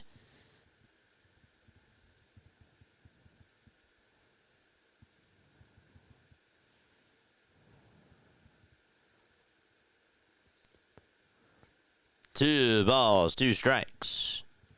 Pitch number 19 for Ross. And here it is. This one's grounded over to short. Backhanded by Turner. The throw to first. And Kemp keeps his foot on the bag and gets the out at first. Nice play by Turner. Good job on the receiving end by Otto Kemp. Turner able to run towards his right. He backhanded it, threw its sidearm over to first. And Otto Kemp able to catch it before it even hit the ground. And he kept his right foot on the bag. 2 up, 2 down. Good defense by Philadelphia. And Juan Soto, another tough customer, is up at the plate. And Soto takes strike 1. And is down in the count 0-1. Lindor lined out to short. Nimmo grounded out to short. That's how we have 2 outs. 0-1 pitch inside. Hit that thumbs up button and subscribe to the channel. Let's get to 200 likes.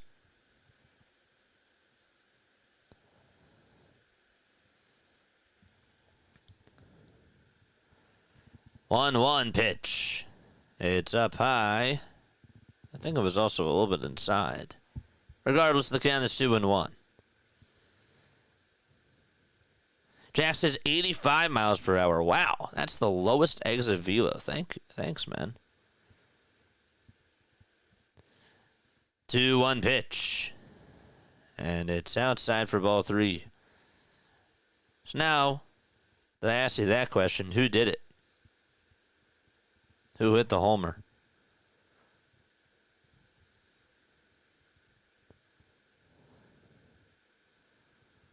.4 miles per hour. Wow. Thanks, Jack, and thanks, Michael. 3-1 pitch to Soto, and he flies this one out over towards right field. It is a foul ball.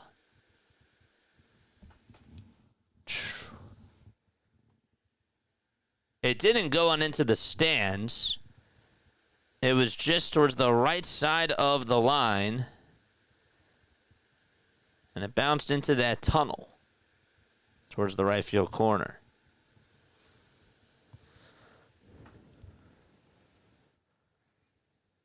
Three balls, 2 strikes to Juan Soto. Just do not give him a fastball down and in.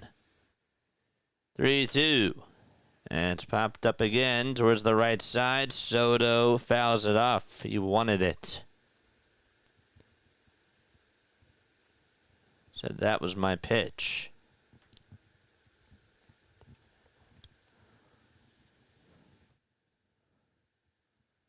Three balls, 2 strikes. Soto waves the bat. 3-2 pitch on the way. This one's flied out towards deep right field. And that one is going into the second deck. He got the pitch. And the Mets lead at 5-3.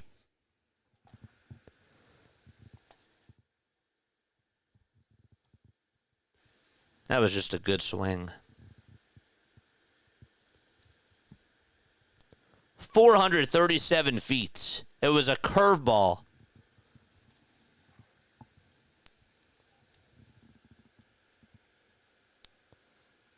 Five solo homers tonight for the Mets. And Juan Soto also has a multi-homer game.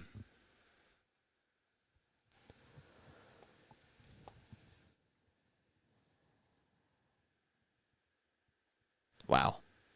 It's like home run derby here. 2 outs, top of the 5th. And Pete Alonso's up. And Alonso lines this one over the glove of Turner out to left field. And he is on with a single.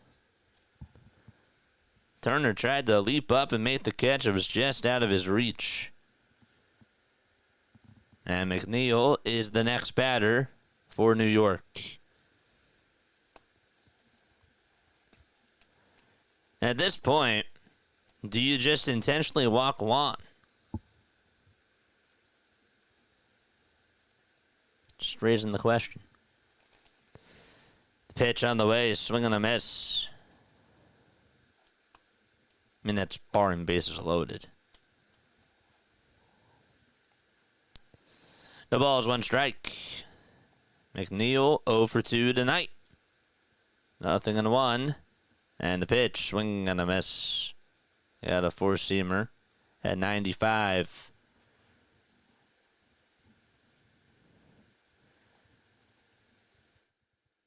Mets have scored all 7 of their runs via solo homer. 0-2 on the way. There's a bouncing ball hit over to third base. Bohm has it. Chargers throws over to first. And it's just in time as McNeil was out by half of a step. But Juan Soto leaves the yard for the second time tonight. And the Phillies trail 5-3. We go to the bottom of the 5th out in Philadelphia. All right. They're still in this. Still time to go. I said 85.4. Ramirez. Which Ramirez? Manny Ramirez? Hanley Ramirez? Augustin Ramirez?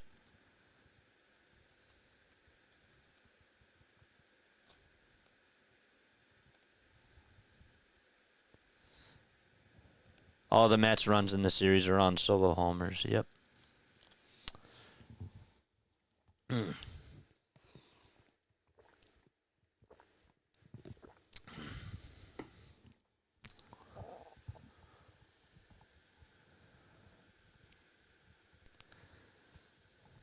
All right, we're going to the bottom of the 5th. My brain knows better, but my heart keeps trying to believe in this bullpen. Says Juan. We'll see how they do. We'll see how they do. I care about the offense tonight. All they have to do is just take 2 out of 3. I want a sweep, of course. Everybody does. But at least you got to take 2 out of 3. R. Wilson says, hope that we can tie the game. Absolutely. Hit that thumbs up button, folks. Hit the subscribe button. If you love the Phillies, give me a bell in the chat. If you like baseball, give me a bell in the chat. Let's go. Turner, Schwarber, and Bohm are coming up in the bottom of the 5th. The last 5 batters have been retired from the Marlins. Okay, so that's Hanley Ramirez. Okay. Or is it Augustin? The new guy is Augustin Ramirez. Okay. So it must be Augustin when you say the guy from the Marlins. I assume that it's him because I don't know if they kept track of that when Hanley was in the league. So Augustin Ramirez. Surprised it wasn't like a Yankees player because that field is just so short relatively. Turner's up, and he takes low and away for a ball. Feel like JJ hit the thumbs up. Yes. 242 watching, 138 likes. So Turner's up for the Phillies. Canning still pitching. 1-0 pitch to Trey. Swing and a miss. Got a change up there.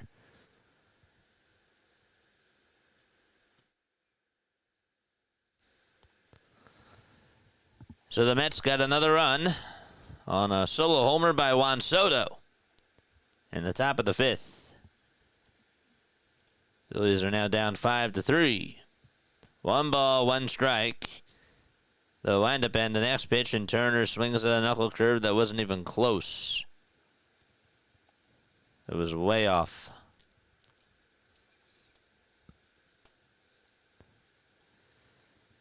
One ball, 2 strikes.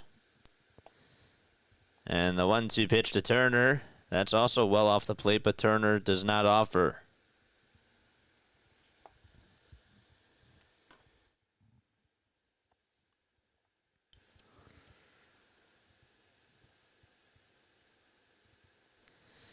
Canning comes set at the belt. The 2-2 pitch to Turner on the way. Fly ball hit out towards left center field, and it is going to be dropped by McNeil out in left center field. The throw to second base, and Turner dives in there safely head first. McNeil and the left fielder just collided with each other, and Jeff McNeil just could not hang on to it, and the Phillies, let's see if they can make them pay for that.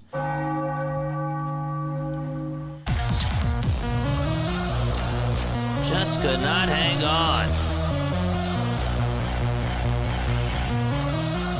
It was Brandon Nimmo out in left field. They tried to come on over towards that ball. McNeil just had the ball bounce off the tip of his glove.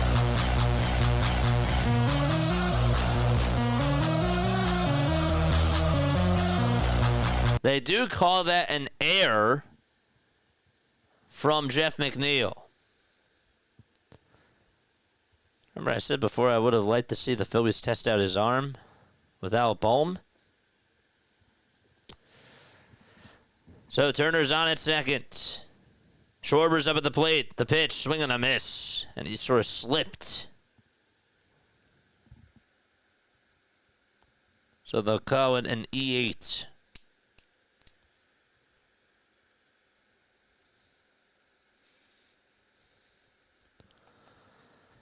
No balls, 1 strike to Kyle Schwarber. 0-1 pitch on the way. Fouled off.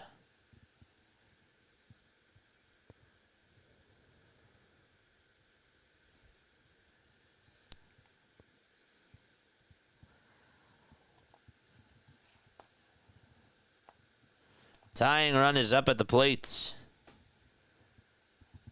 69 pitches for Griffin Canning. Phillies have the tying run up.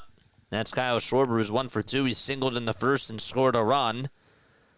Then he grounded out to second base.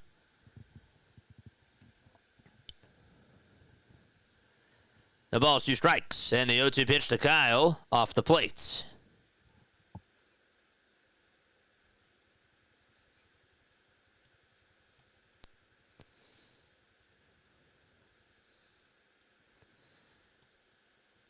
Harold Ramirez, thank you. Thank you. 1-2 pitch to Schwarber. There's a fly ball hit out towards deep right field. If it's fair, it's gone. It is a foul ball. Whew. Schwarber sort of looked at it after he swung at it. I was like, is that going to go? It did not. And Canning smiles. A 1 ball, 2 strikes to Kyle Schwarber. And the pitch, it's going to bounce in the dirt for ball 2. And now Alvarez had to get up as it took a bounce in front of him, but it didn't go too far away from him.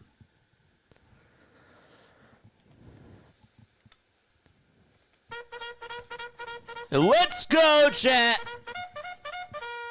Charge! Wake up those bats. 2 balls, 2 strikes.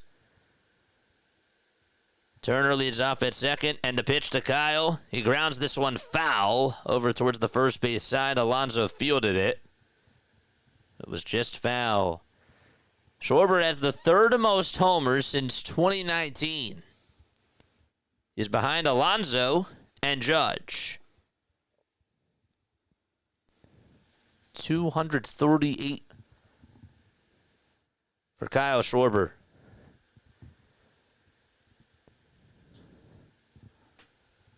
Kyle calls for time. A heck of a battle here for Schwarber.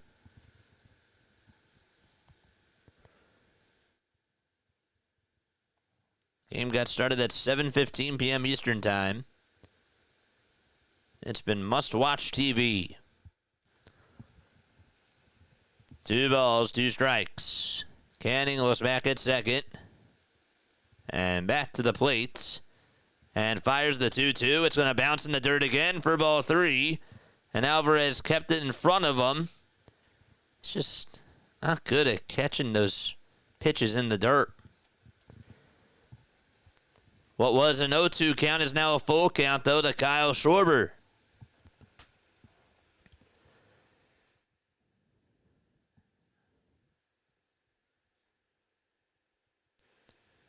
It's been must-watch TV between the both of these teams. 7 pitches in this at-bat to Kyle Schwarber. Up next is Alec Bohm. The payoff pitch to Schwarber. Swing and a miss. Got a slider that was down.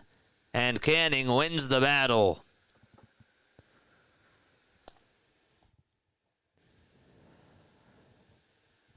That's good to him.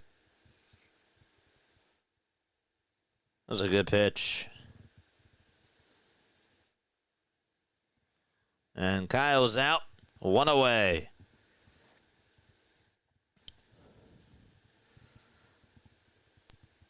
Here's Alec Bohm, who's gotten on base twice. He has singled and walked and takes a slider downstairs. Don't forget to like and subscribe, folks.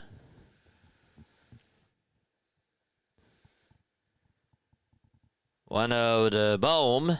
The knuckle curve is in there for strike 1.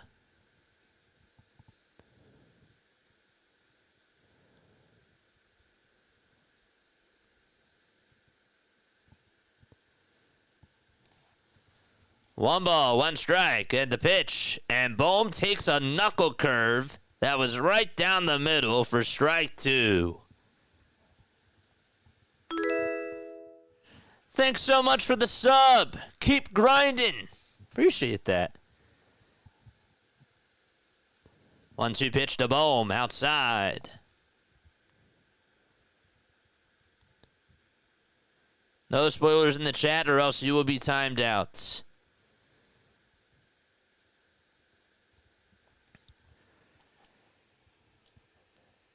Two-two pitch to Bohm, and there's a fly ball. Hit out towards right field. It's a foul ball.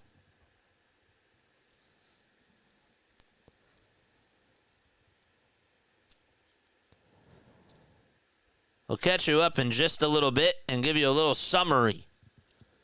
But right now it's 5-3, New York, bottom of the 5th, 1 out.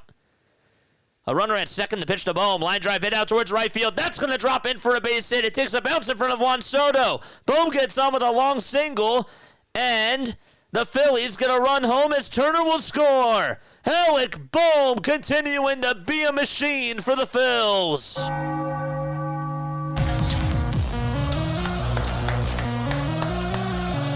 Nice swing by Bohm. He went the opposite way, kept his head down, locked up, and loaded it out to right.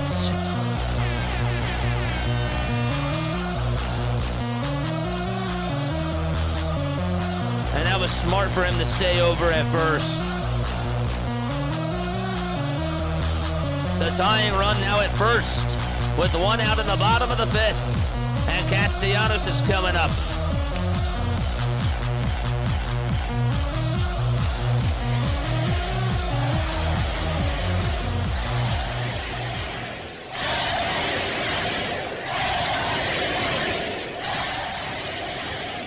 Alec Bohm.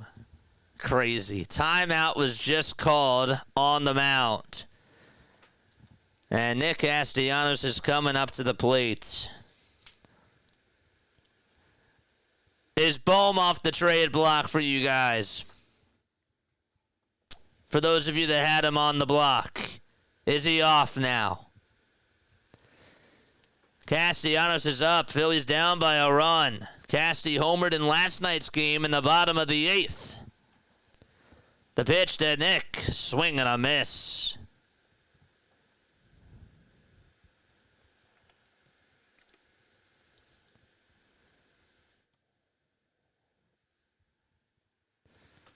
No balls, 1 strike. Alec Bohm is on fire.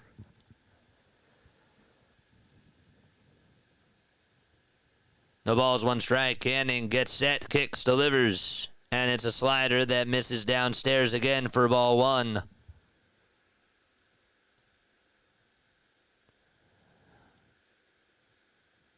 Bohm train is full, too late to be on. Really?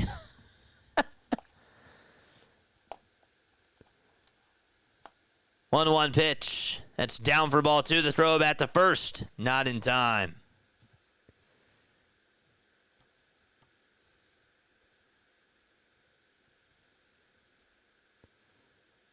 I've been critical of Bohm, but that was a good swing.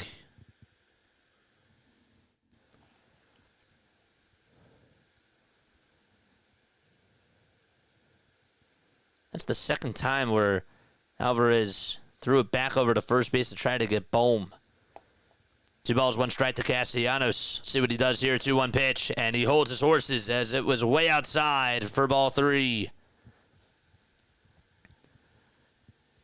Don't forget to like. Don't forget to subscribe. How we doing? Let's get to 300 likes. Hit that thumbs up button if you have not done so already.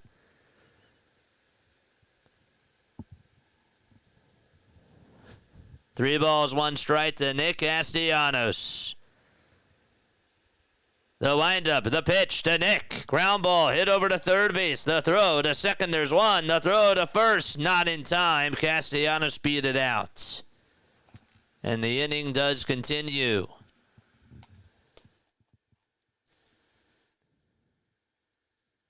It was a knuckle curve that he got on top of. And 5-4 on the fielder's choice.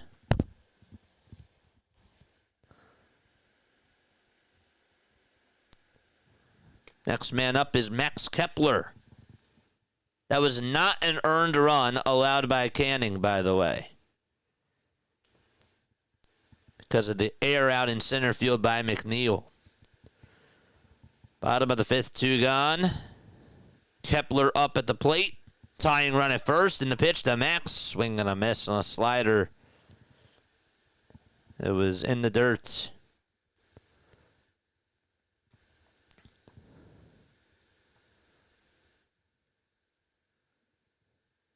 No balls, 1 strike to Max Kepler. 0-1 pitch, swing and a miss, and the throw at the first, not in time. Kepler's just fishing after breaking balls. They're just throwing them junk.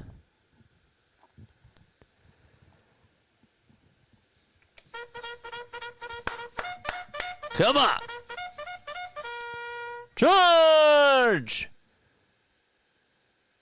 2 away, bottom of the 5th. 0-2 pitch to Kepler. Fly ball hit out towards shallow left center field. McNeil's on the run. He'll make the catch. And the inning is over. The Phillies do get a run back.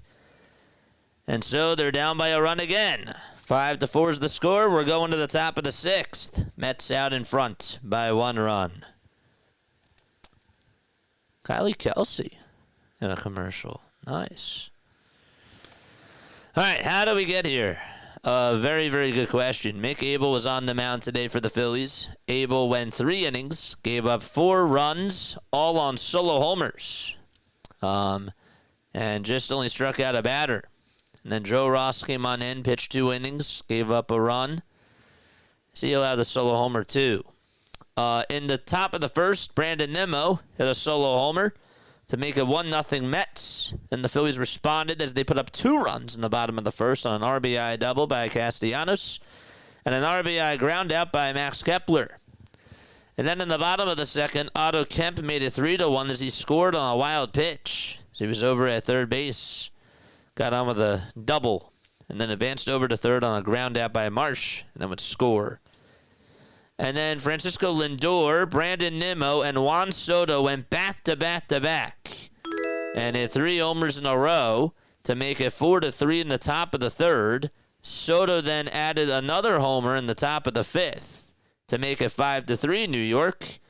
And in the bottom of the fifth, Alec Boehm got an RBI single to allow Turner to come on in. And he made it 5-4. Thanks for the sub. Appreciate you. We have 312 people watching, 149 likes. Let's go. Hit that thumbs up button. It's definitely been intriguing. This has been a fun game as a baseball fan. As a Phillies fan, other words. I will tell you, though, I'm happy that they're competing. Like, the offense is showing up. Okay? Let's call it what it is. I know Schwarber struck out on that slider, and that was bad. But the offense is grinding. They're putting up good at-bats. And they're not just laying down and dying. We were critical of that weeks ago. Jared Young is up, and Joe Ross going to pitch again, and the pitch is grounded over to first base. It took a little bit of a weird bounce in front of Otto Kemp, but he has it, and he tags the bag, and the first out is recorded.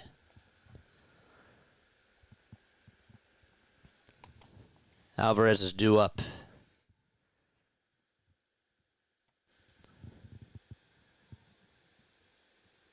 The Mets today are 0 for 2 with runners in scoring position.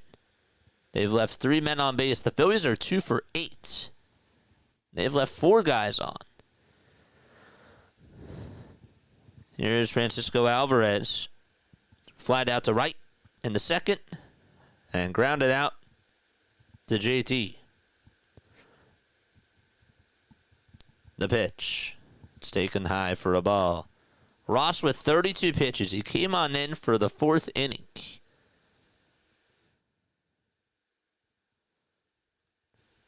The 1-0. Swing and a miss.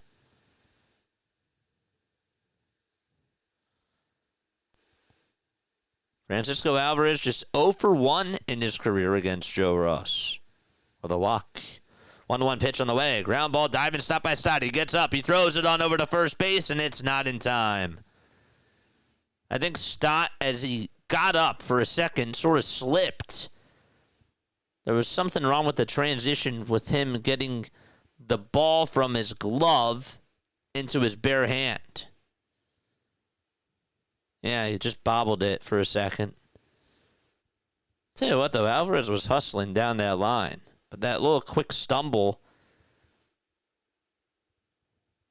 could have costed that.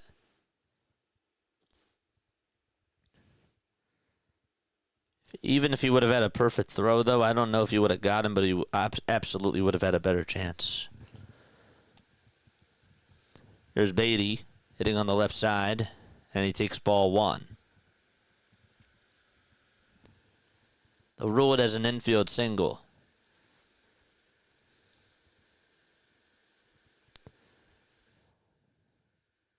Brett Beatty 0 for 2. The pitch. Down low and in.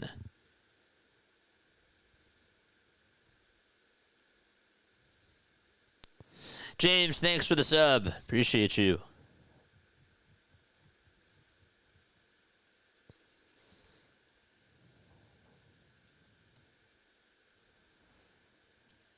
Two balls, no strikes. The windup and the pitch. And that misses inside, and Ross can't find the zone.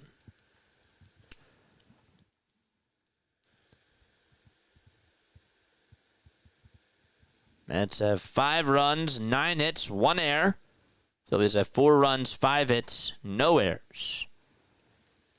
The 3-0 pitch.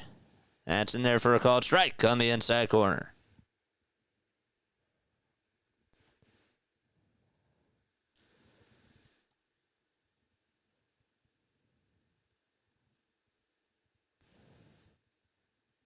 Three-one delivery.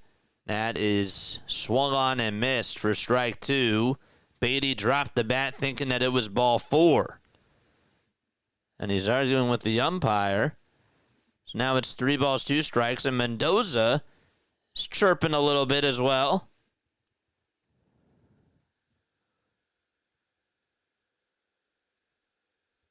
So late called strike.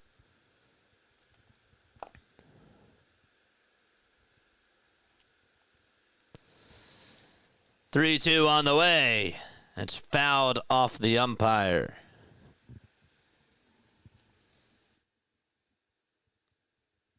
Don't throw him that pitch again.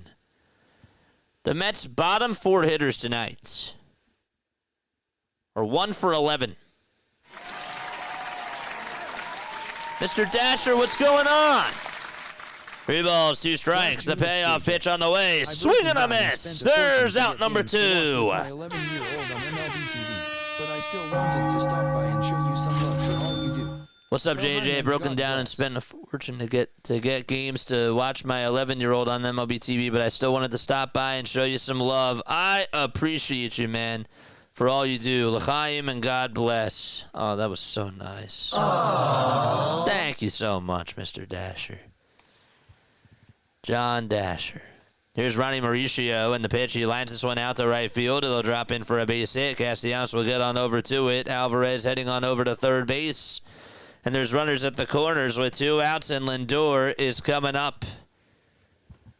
Good swing by Mauricio. I don't know what's going on with this screen.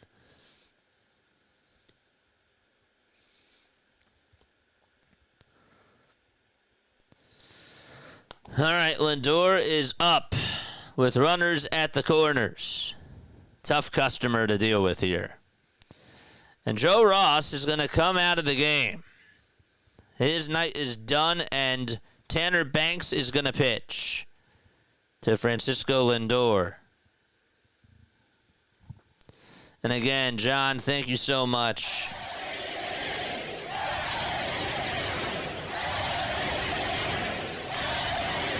Appreciate you.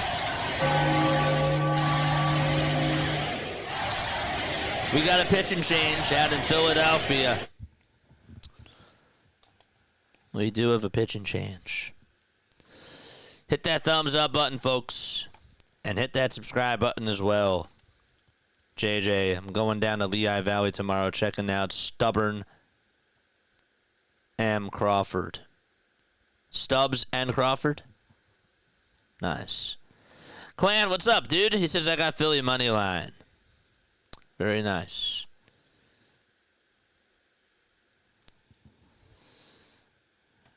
All right. I don't know if I like Banks in this spot. I was thinking that Joe Ross should have gotten himself out of this inning, but that's just me. And I guess that there's a reason why I'm not the manager. Is Banks any good? We'll give you his stats in just a little bit.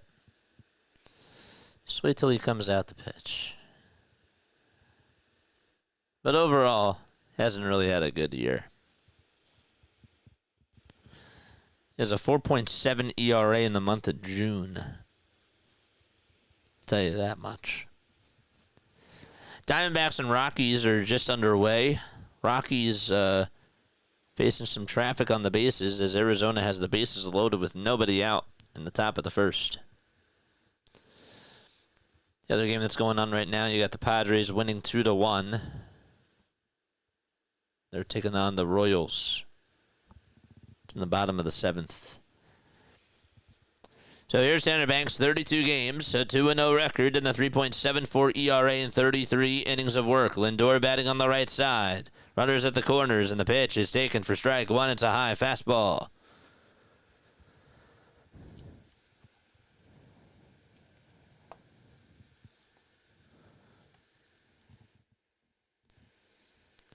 Time called by Lindor, and he will step on out of the batter's box. Banks,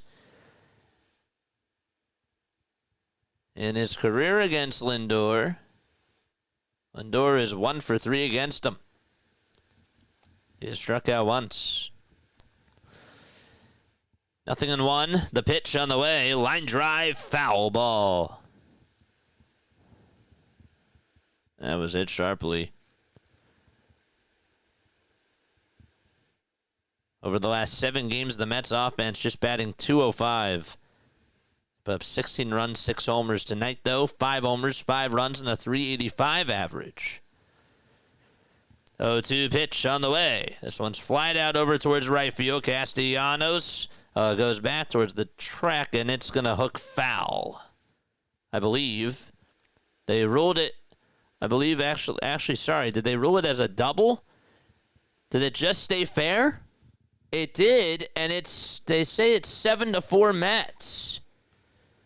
A 2-run double. Lindor goes over to second. There was not a good angle to see where that ball bounced. Where did it go? It hit off that yellow line. That's where it did. It hit off that yellow line in the wall towards right field, and it's 7-4. It's a 2-run double. Not a good angle at all, but the Mets lead it by 3. And the Phillies, I think, are going to challenge this.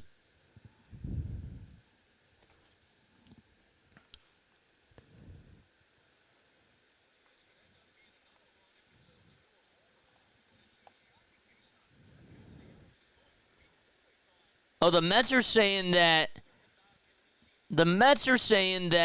it hit over that little yellow line towards the foul pole out in right field. And if it's over that line, it's a home run. So it's an umpire review.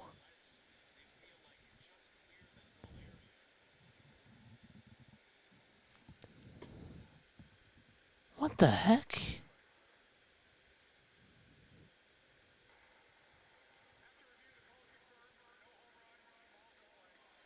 So it's not a home run. The ball was in play, and it's 7-4 Mets.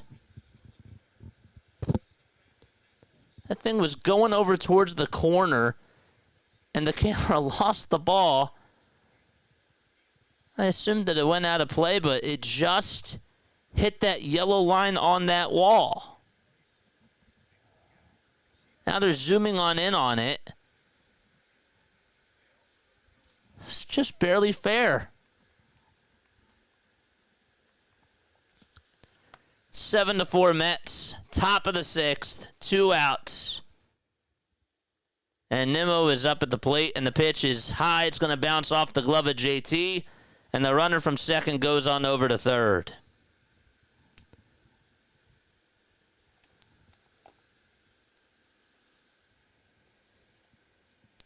A wacky double from Francisco Lindor. 1 ball, no strikes to Brandon Nimmo. And the pitch is inside and high for ball 2.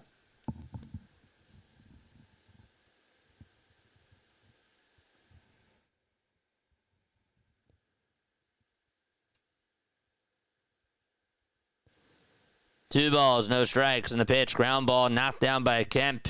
And the throw over to first is in time to Tanner Banks. But the damage is done for the Mets, as they now lead at 7-4 as we go to the bottom of the 6th. Oh, boy. All right, I will be right back. Don't go anywhere.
hit that thumbs up button and hit that subscribe button as well.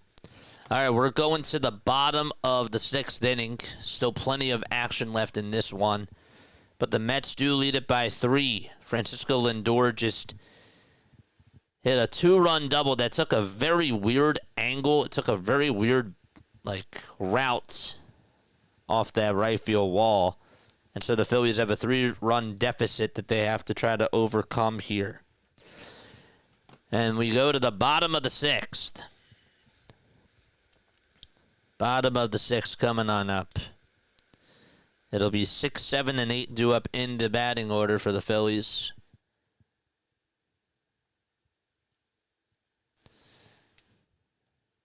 So JT will lead it off.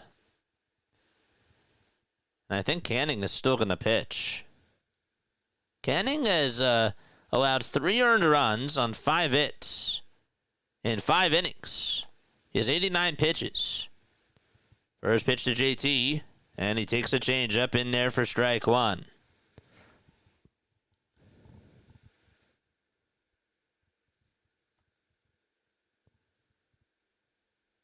It's crazy. No balls, 1 strike, and the pitch to JT. Foul ball. Count is 0-2. JT's average is at 245. He has 5 homers, 27 RBI, 0 for 2 tonight with a ground out and a fielder's choice.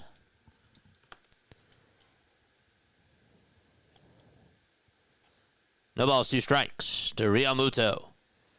The windup and the pitch outside for ball 1.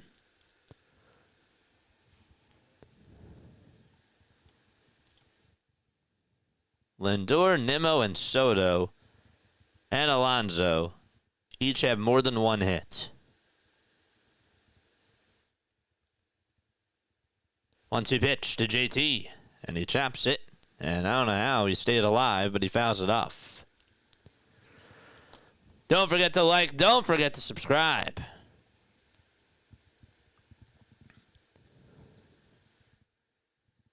JT, Stott, and Kemp are 1 for 6 with a run scored.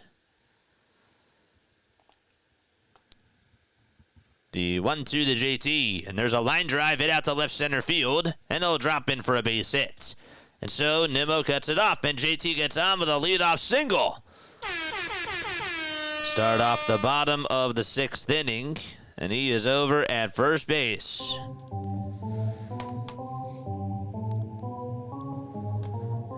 And Stott's coming up. Huascar Brazaban's warming up in the pen for the Mets. And that's going to be it for Canning. Charge!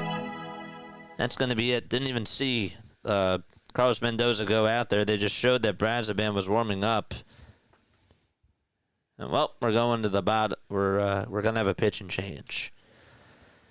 And Stott's coming up. Against Lindor, I don't want Banks, but we shall see. Yeah, that was crazy. I'm out. I'll check back later, says John.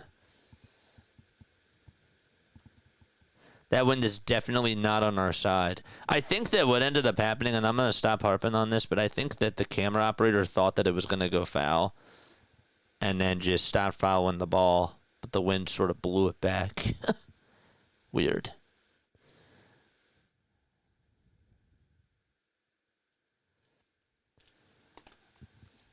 No politics in the chat. Just keep it clean. How we doing on the likes? How we doing on the likes? Where are we at? Where are we at on the likes? We have 254 people rocking with us. Again, after the show is done, or after the game is done, we do have a post-game show. We're at 167. Let's get to 200. Let's get to 200. And we hit more than 200 likes.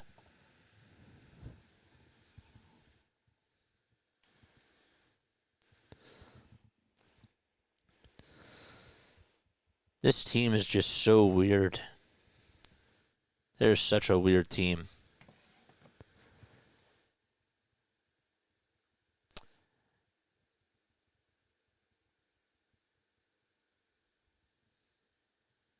What are we talking about in the chat? What am I missing? Brazaban gonna pitch 8 games, a 1-0 record, and 7 innings of work, 9 strikeouts, and 3 walks allowed. And Bryson Stott is up at the plate for the Phils. First pitch to Bryson, and he takes a called strike. It's a sinker on the outside edge. Stott tonight 0 for 2.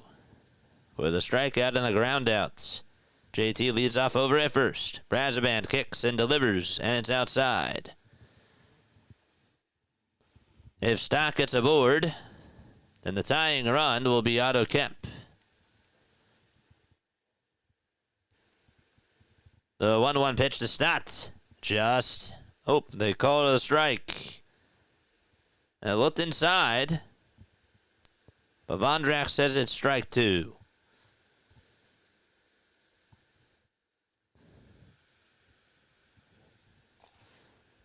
One ball, 2 strikes to Stott.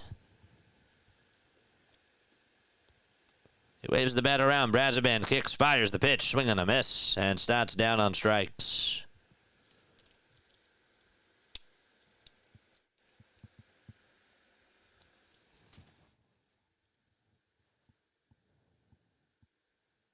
Oh, the sinker, but it had a lot of movement to it. It was outside. Here's Otto Kemp. The windup in the pitch to Otto. Swing and a miss. He wanted to swing for the fences there and was unable to catch up to the cutter. No homers for Otto this year. 5 RBI, though. 0-1. Swing and a miss as he got a changeup.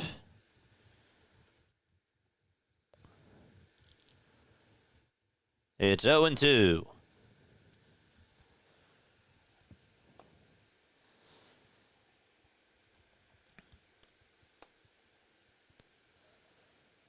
No balls, 2 strikes to Otto Kemp.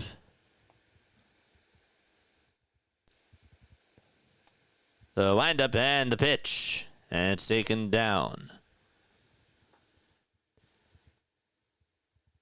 Brazaban, over the last 7 days, just has gone 1 1/3 and has allowed 4 earned runs, including 5 walks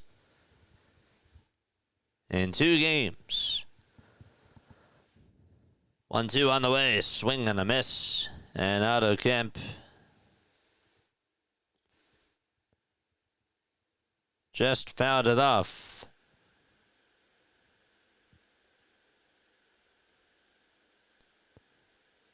Just got a piece of it. I beg your pardon.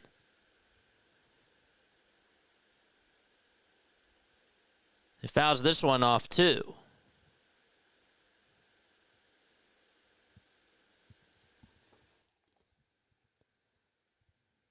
This is the curse of doing it online. 1 ball, 2 strikes to Otto Kemp, and the 1-2 pitch. Did that get a piece of him? It did. And he's going to be rewarded first base. Got him right on the hand, and the tying run's coming up. And so Brandon Marsh is coming up to the plate. The trainer's going to go out there to check up on Otto Kemp, but that just got him on the hand. Barely, yeah. Got him right on the pinky.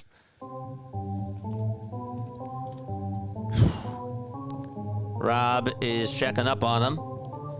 It's Paco Figueroa, too, the first base coach. Charge! So Kemp gets hit by a pitch.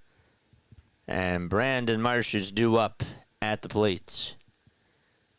273 people on here watching. Make sure you guys hit the thumbs up button and subscribe to the channel.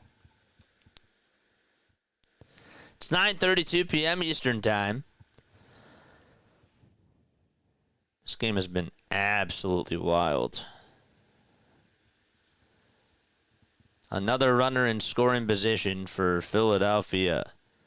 Mets bullpen since June 13th, 0-3 with a 7.53 ERA, and that's 29th in all of baseball. Here's Marsh, and he takes ball one downstairs.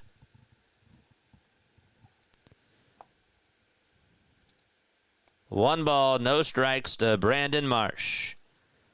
Another sold-out crowd here in Philadelphia. Went a pitch to Marsh, and there's a fly ball hit out over towards center field. McNeil able to track it down. They'll make the catch, and there's out number 2. JT tags up from second, goes on over to third, and there's runners at the corners now with 2 outs. And Trey Turner's coming up. 2 away. Runners at first and third.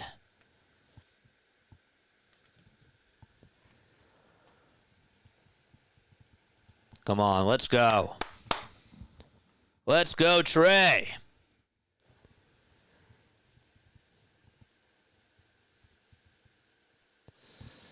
Here's Turner. First pitch. It's down for ball 1. He looked at the changeup. He's 0 for 3 tonight. Reached on an error, though, in the 5th and did score a run on an RBI base hit by Alec Bohm. The 1-0. Down and away for ball 2.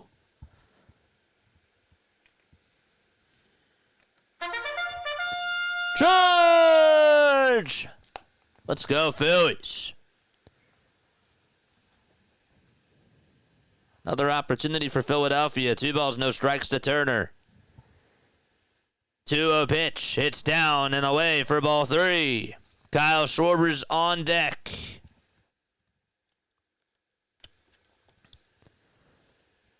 Three balls, no strikes. 3-0 to Turner. And it's on the outside corner for a strike. Turner was ready to walk on over to first. Vondrak said, yeah, bat's not over yet. Brazoban kicks, fires the pitch to Turner. Ground ball towards the right side. And Mauricio Azit throws it over to first in time, and the inning is over. Phillies now 2 for 9 with runners in scoring position. And we go to the 7th inning, 7-4 Mets. Don't go anywhere.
All right, top of the 7th, 7-4 New York.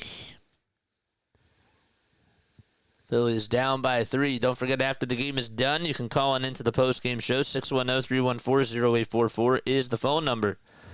Or you can also text the JJ hotline, 610-314-0844 as well, if you guys want to give me your thoughts on this ball game. Still plenty of baseball left to go. It's been wild so far. Juan Soto will lead it off here in the top of the 7th inning. Tomorrow's the Gold Cup, USA versus Haiti. Is that live at the link tomorrow?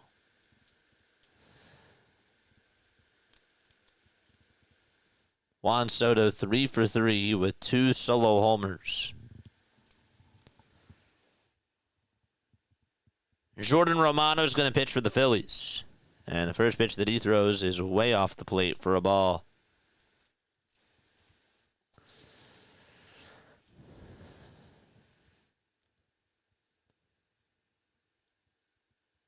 One-zero pitch. Inside for ball 2. Romano is 0-3 this year with a 6.84 ERA in 29 games. 2-0 to Soto. Another pitch that's inside for ball 3. That'll make the count now 3-0.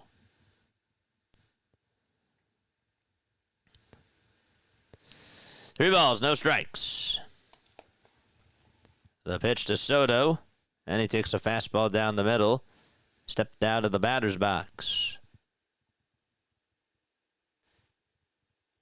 Soto has only faced Romano once.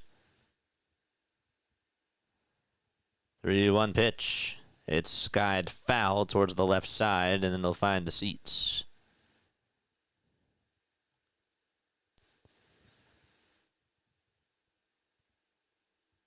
Soto against right-handed pitching, just hitting .228. But he does have 11 homers and 24 RBI and 197 at-bats. 3-2 pitch. Ground ball hit over towards the first base side. Kemp picks it up and tags the bag for out number 1.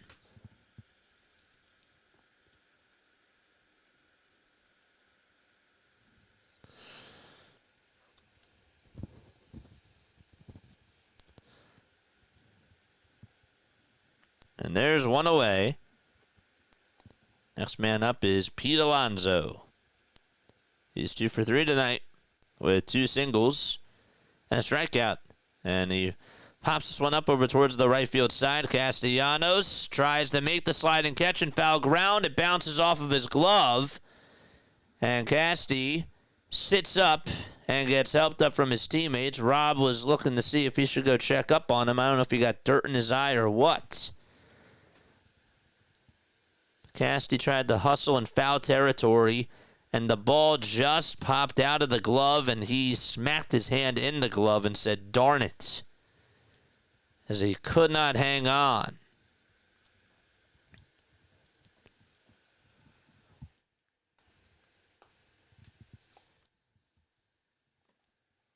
That's too bad.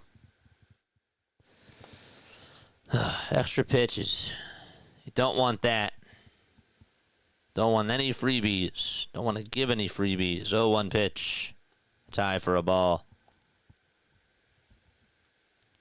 Alonso's average is up to .295.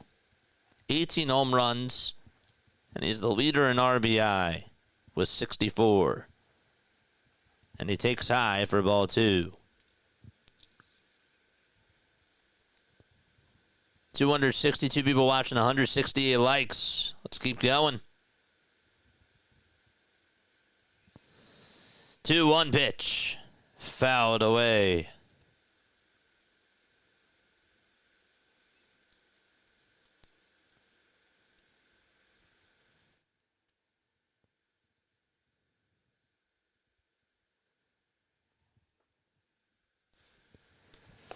Two balls, 2 strikes to Pete Alonso. Here's Romano as he winds up and delivers. Swing and a miss. And Romano gets a strikeout. There's 2 gone. Cha-ching.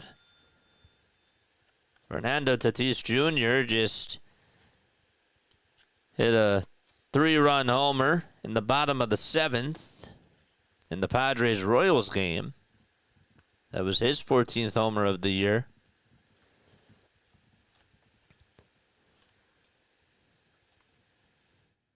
The pitch to McNeil as he steps into the box and he takes strike 1. Taking a look at those NL West standings, the Giants are 4 games behind the Dodgers. The Padres are 6 games behind the Dodgers, 2 behind the Giants. The pitch to McNeil, and he takes strike 1. The Diamondbacks, they're 2 games behind San Diego, 4 behind the Giants, and 8 behind the Dodgers. 1-1. This one's popped up over towards medium depth center field. Marsh is there, makes the catch, and we're going to the bottom of the 7th, folks. Don't forget to like and subscribe. 1, 2, 3, go the Mets. And the Phillies have Schwarber, Bohm, and Castellanos coming up to the plate when they return. Okay. I'm going to ask you a Phillies trivia question. If you get it right, you will hear this. If you get it wrong, you will hear this. All right. So sticking to this Phillies Mets rivalry. Okay? On June 11th of 1985, the Phillies scored their most runs against the Mets. How many runs did they score? Is the question that I want you to answer.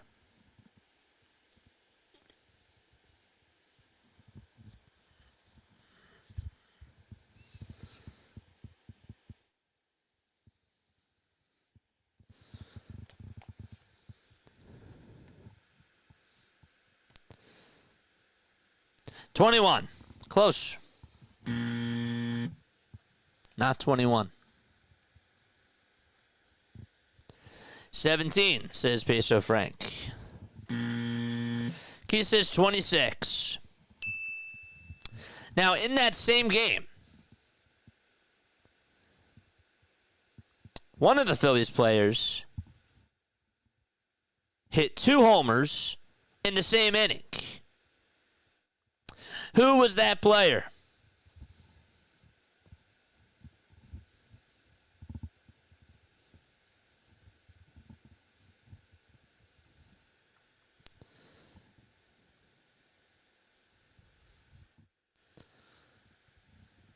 This guy led off the game with a solo homer and then hit a grand slam in that same inning. Who was that player?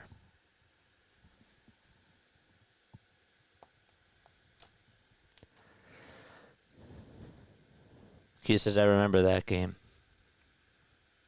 Schmidt. Tome. Nope. Remember the keyword I said? He led off. Anybody remember their leadoff hitter? Or who led off in that game? Vaughn. That's correct. Vaughn Purple Haze. The pitch to Kyle Schwarber. It's outside for a ball. Luis Angel Acuna is out there for the Mets in the field. 1-0 pitch in there for a strike. 26-7 was the final score of that game. 1 ball, 1 strike. Brazaban pitching. Schwarber's 1 for 3. 1-1. That's down and in for ball 2. Good job, folks. Phillies trail by 3 runs. Mets have put up 7. Phillies have put up 4. 2-1 to Schwarber. There's a ground ball base hit into center field, and Kyle Schwarber gets on with a single as Tyrone Taylor able to field it cleanly out in center, but Schwarber gets on base for the 2nd time today. And so Alec Bohm is coming up. Another base runner for the Phillies. And Bohm looking to try to get on base again for the 4th time today. His average now up to 294, Alec Bohm. He's 2 for 2 with 2 singles, a walk. Also drove in a run. Takes the pitch inside for a ball.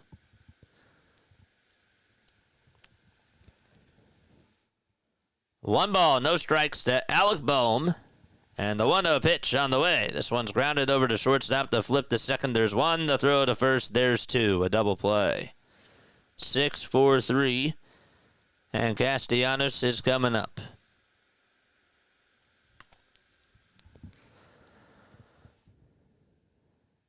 Got on top of that sinker.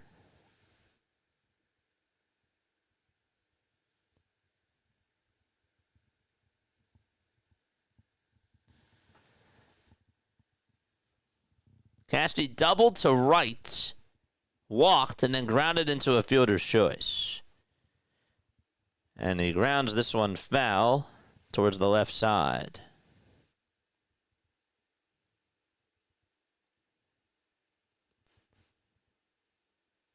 He's batting .310 against left-handed pitching and .271 against righties.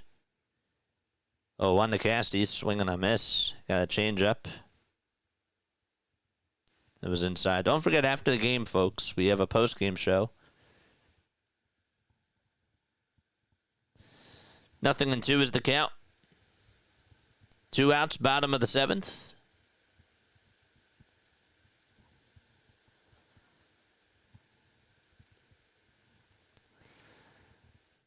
Oh-2 pitch to Casty, swing and a miss. And Brazaban celebrates as he walks back to the dugout, and we're going to the 8th. Phillies go down. And the Mets are coming back up. All right.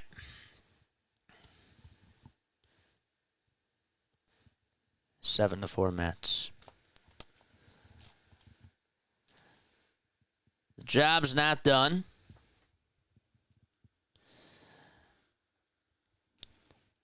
Mick Abel today really did not last long at all.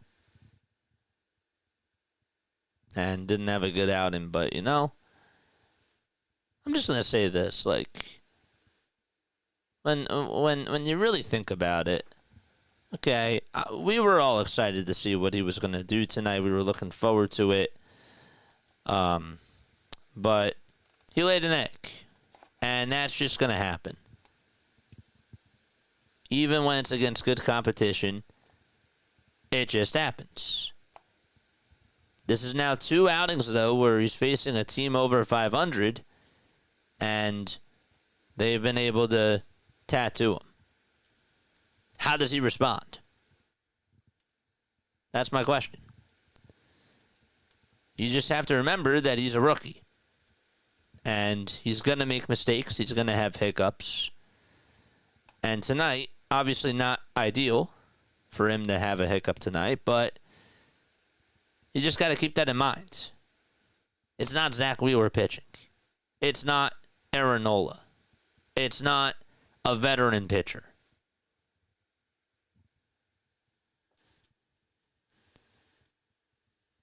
Jared Young is up, and he will lead off the top of the 8th.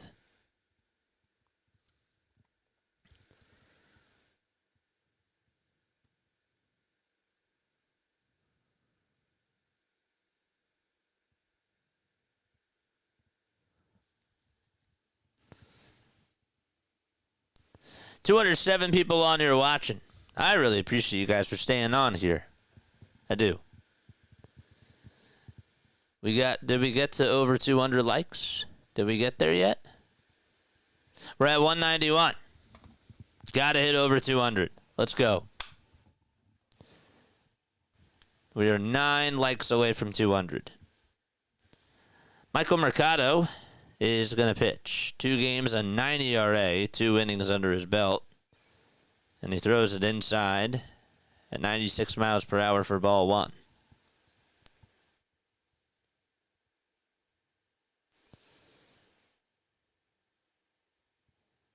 1-0 pitch. That's taken in the dirt for ball 2.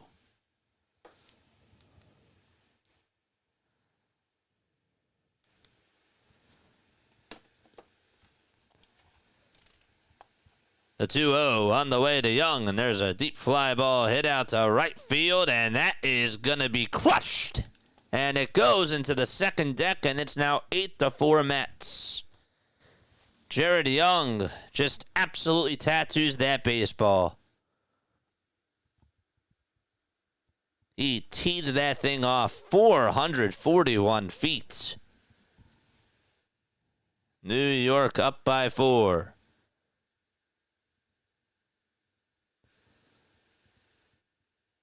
Didn't even know he had that type of pop in the bat. Gosh, that went over the crab fry sign out in right field. Don't forget, after the game, we do have a post-game show, folks, so you might want to stay on for that and listen to our thoughts. 6 homers tonight for the Mets. That's the second time that they've done that this year. The count is 1-0 to Francisco Alvarez. Mercado is 26 years old. Gave up 2 runs in his last game against the Marlins. 1-0 pitch, swing and a miss. That fastball was right down the middle.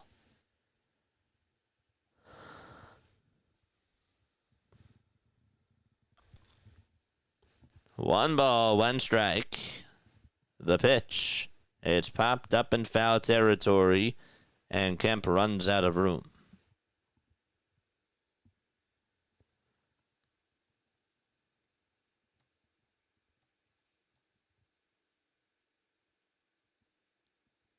That was a Reggie Jackson shot, says Big Mo DB. That was a heck of a swing. They got hitters. 1-2 pitch. It's outside and low for ball 2.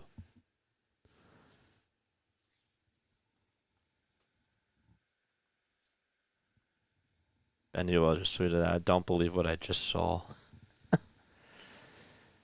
2-2 pitch to Alvarez, swing and a miss.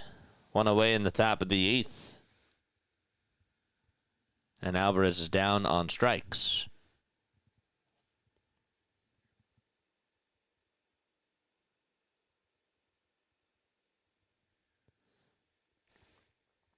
The most runs that the Mets have ever scored in a game against the Phillies?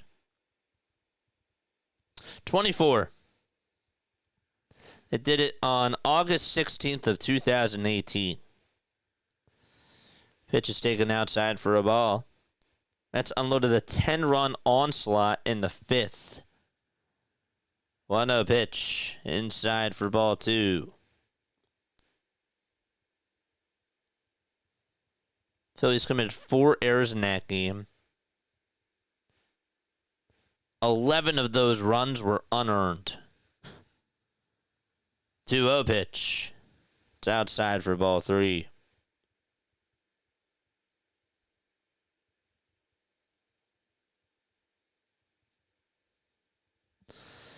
Three balls, no strikes. The pitch. It's high for ball 4. And Beatty gets on with the walk.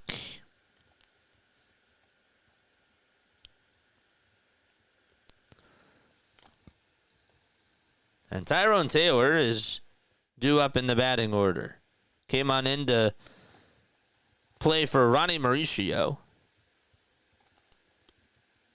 Or really the pinch hit for Mauricio. And then they moved McNeil back over to second. And Taylor's out in center. Pitch is taken for a strike.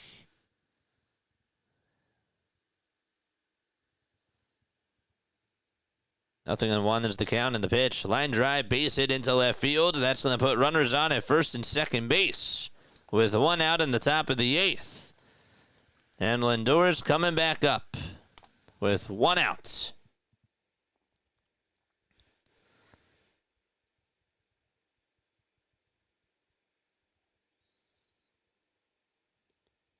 There was also a game between the Phillies and the Mets that went 18 innings and ended in a tie.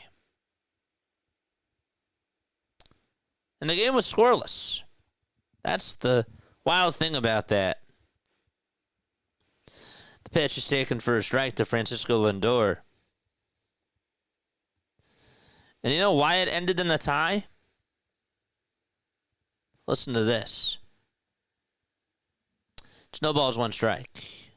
And the 0-1 pitch to Lindor, and he fouls it off of his knee. The reason why it ended in a tie was because there was a 1 a.m. curfew in place for baseball games in New York City. This game dragged on late into the night, in part because it was the second game of a doubleheader. Yes, they played 27 innings of baseball that day. The game was called after 18 innings. Today, a game suspended after 18 innings would resume in the top of the 19th, but at the time, league rules dictated that any suspended game had to be replayed in its entirety. No balls, 2 strikes to Francisco Lindor. 1 out, top of the 8th. 8-4 Mets. And the 0-2 pitch. It's up high for a ball.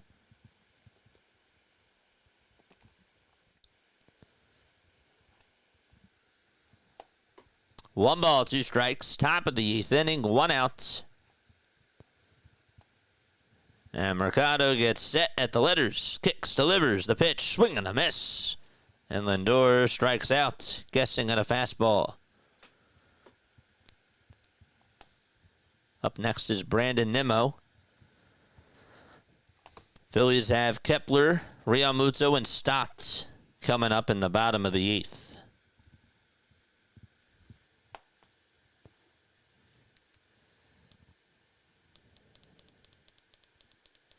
Going to FS1. Pitch on the way, swing and a miss.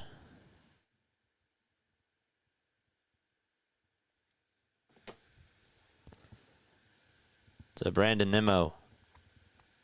The 2 homers today, 1 in the 3rd, 1 in the 1st. The 0-1, it's down and in for a ball.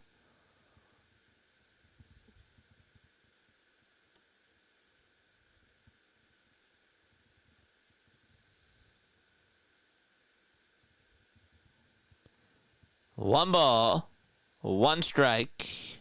The pitch is outside for ball 2.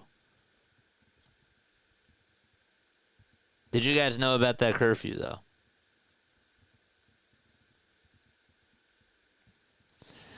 The 2-1 pitch. It's up high for ball 3.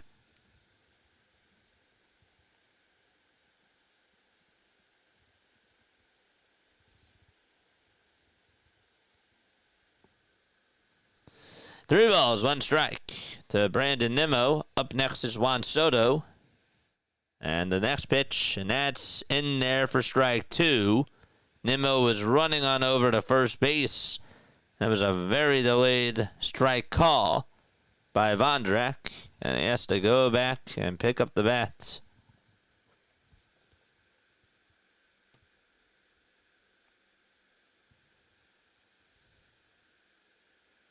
It was the right call.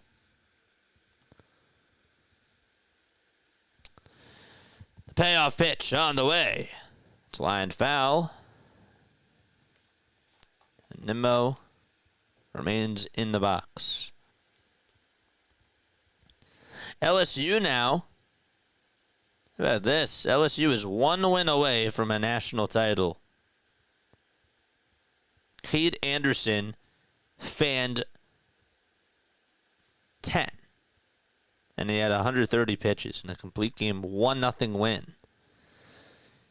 3-2 pitch. Foul ball. 2 under 5 likes. Nice. Very cool. Thank you all so much. We got a post-game show after this. 610-314-0844 is the phone number. 3 balls, 2 strikes to Brandon Nimmo. And the payoff pitch, that's high and away for ball 4. And the Mets have bases loaded again.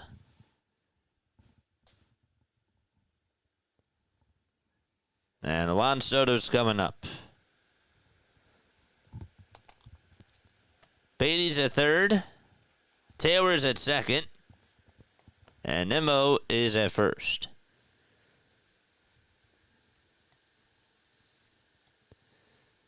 And Caleb Cotham is going to go out there to speak to Mercado.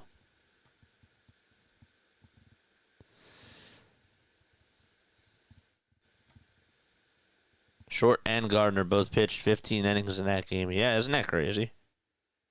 Isn't that wild?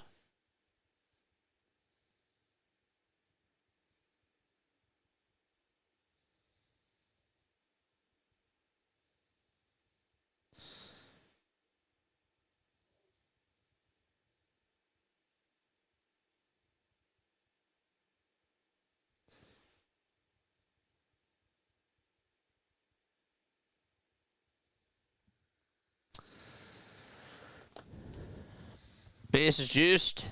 2 outs in the top of the 8th inning. Soto chooses gum.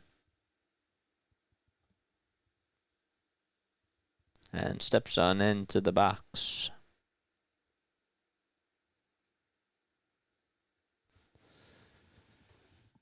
The pitch to Juan. Foul ball.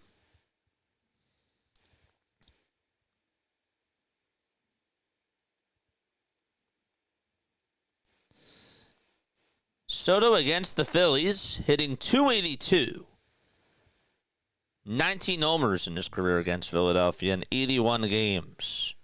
Coming on into this game. Takes high on the next pitch. It's 1 ball, 1 strike. 82 hits in 81 games against the Phillies. 1-1. And it's outside for ball 2.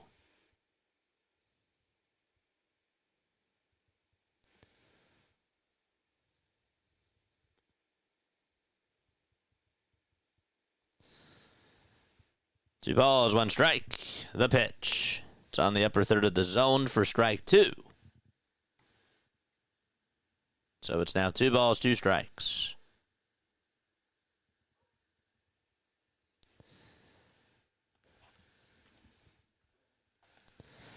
Two pitch outside for ball 3. Up next is the polar bear. It's Pete Alonso. 3-2 on the way. Swinging a line drive, base hit out to right field. This will at least bring a couple runs home. There's 1 run. There's 2. And the Mets have put up 10 runs against the Phillies and lead it by 6. That's going to put runners on at the corners. And Juan Soto today, 4 RBI. And 2 home runs. 4 hits as well. Mets are just absolutely unloading against Philadelphia. What's up, Sam? Hopefully you're doing well. Here's a cutter that's going to be taken on the upper third of the zone for a called strike.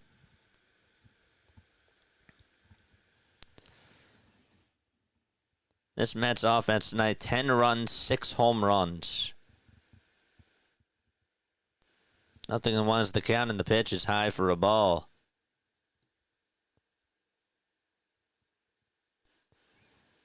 The last time that the Mets put up 10 or more runs was against the Rockies. That was when they won 13-5 on June 8th. 1-1 pitch. Swing and a miss. And the last time that they actually allowed 10 runs in a game, before last night, well, you got to go all the way back.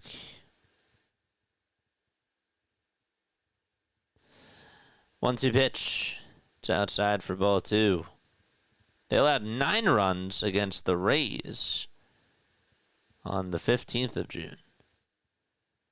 2-2 pitch. And it's up high for ball 3.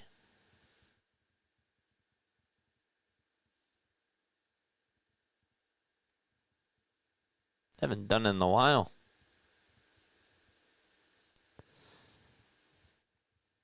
The pitch. That's taken down for ball 4, and the bases are reloaded. Warming up now is Taijuan Walker.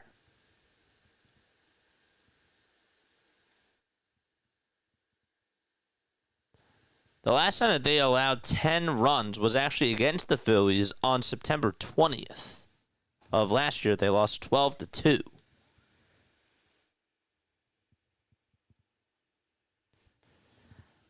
Here's Luis Angel Acuna, and he takes the first pitch in there for a strike. So they walked Alonso. Acuna is up now, and he fouls off the 0-1. Off the mask of the home plate umpire. No balls, 2 strikes.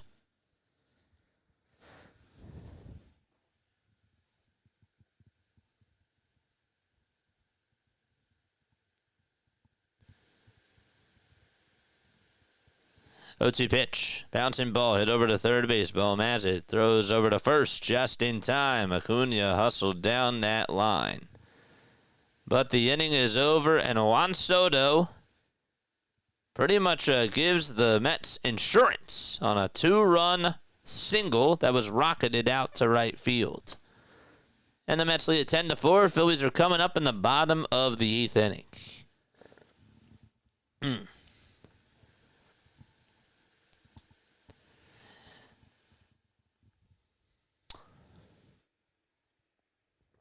Appreciate you all for rocking with me. Don't forget to like and subscribe, folks. If you were on your way out, obviously I understand.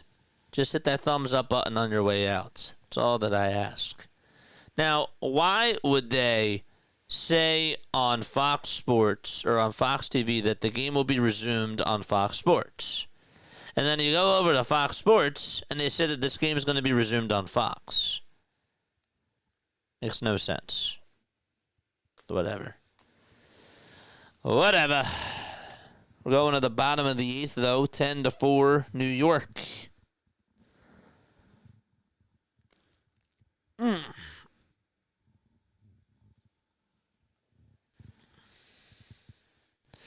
Diamondbacks and the Rockies are tied 3-3 in the bottom of the 4th inning out in Colorado. Astros are playing the Halos. That game's in the bottom of the 2nd. No score. Dodgers and Nationals just got started in the top of the 1st. That game is on MLB Network.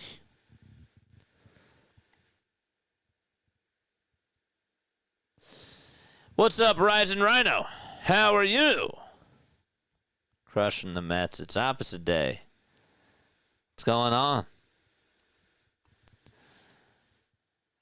How are you, my friend? Drop your link down below, as always. We got a post-game show after this. 10 runs on 14 hits for the New York Mets. Ronnie Stanek's going to pitch, and he will face Max Kepler.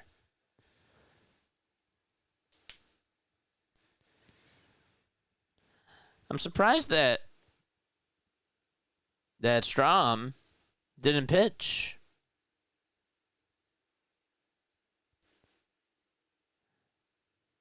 I mean, I guess it doesn't really surprise me because he's been struggling lately. But Orion didn't pitch last night. It's just weird. Here's Stanek, who has a 4.88 ERA, who will face Max Kepler here in the bottom of the 8th. And the first pitch is way up high for ball 1.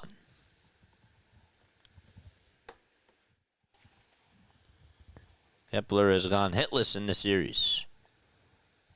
1-0 pitch to Max. There's a fly ball hit out over towards a medium depth left field.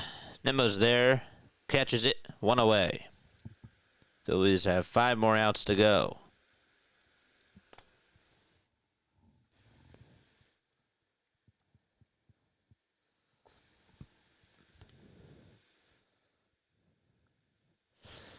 Maybe a little bit tired, says Rising Rhino. What's up, Eagles? 1 away, bottom of the 8th. Pitch to JT. Line drive, base hit into left field, and JT gets on with a 1-out single. As the 8th hit of the ball game. Phillies are 2 for 10 with runners in scoring position. The Mets are 2 for 7. They haven't really had to deal with a lot of those because they've been hitting a lot of home runs. The ball has just been flying for the Mets. Their 4 hitters have just been crushing the baseball.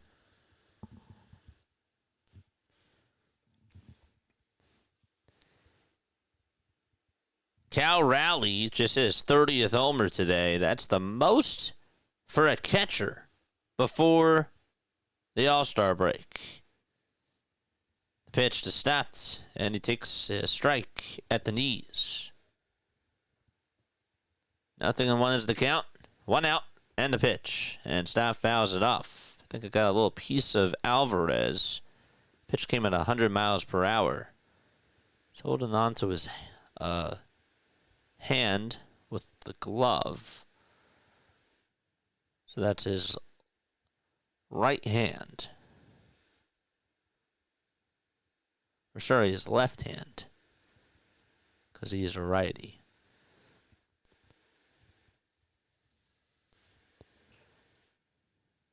Love that scoreboard. No balls, 2 strikes. Phillies have no mound visits remaining. When was the last time you heard about that? 0-2. Fouled away. There's a clear shot of the scoring summary on FanVision. No balls, 2 strikes. 0-2 pitch. It's going to bounce in the dirt for a ball.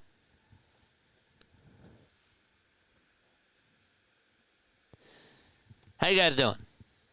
We got 168 people still rocking with us. And again, we will break this all down. Johnny didn't need to come back. Well, come back for the postgame show. 1-2 pitch. It's down for ball 2 because that's when we'll break everything down. Or stay on.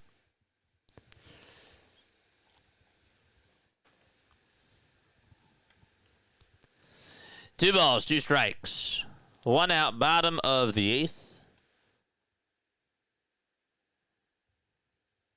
Stanek kicks and delivers, and Stott fights it off.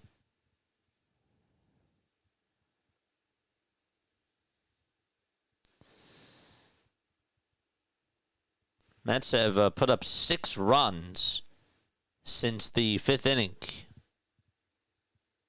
Phillies have just put up 1. 2-2 pitch to Stott. Grounds this one over to second base. The throw to the shortstop. There's 1. The throw to first. That's in time for a 4-6-3 double play. We're heading to the top of the 9th. Phillies trail 10-4 against the Mets. And 1 full frame left to go. They just paused for a sec and just went over to break. I don't like it when they show the pitcher as they follow him pausing. I don't like that. And then they just go to a break. Makes no sense. It's like, are they reviewing it or not? It says end of the 8th.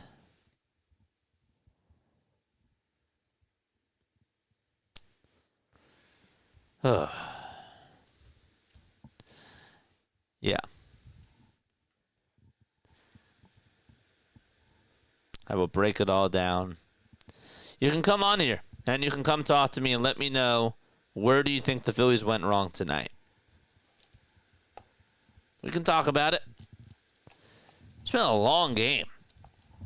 3 hours, 15 minutes of a stream. This game is pretty much 3 hours old.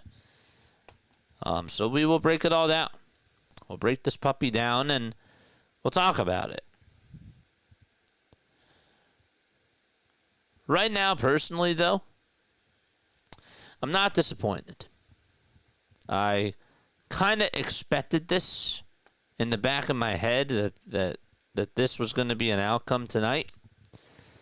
And the way that it unfolded, it doesn't surprise me. It just doesn't surprise me. But now you have to take tomorrow night. You do. You got to take the game tomorrow night. If the Phillies still lose this game. If they still lose. But I'm not there. I'm really not.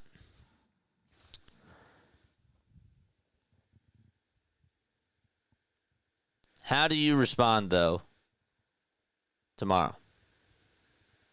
How do you respond? We'll see.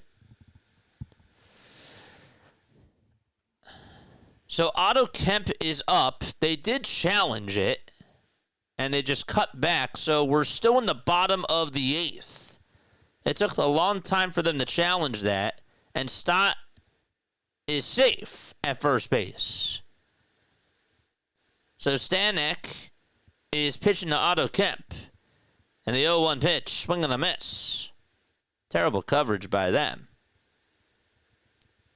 And they were in a break. Saw Stanek stop. And they did not do a good job of following up what happened.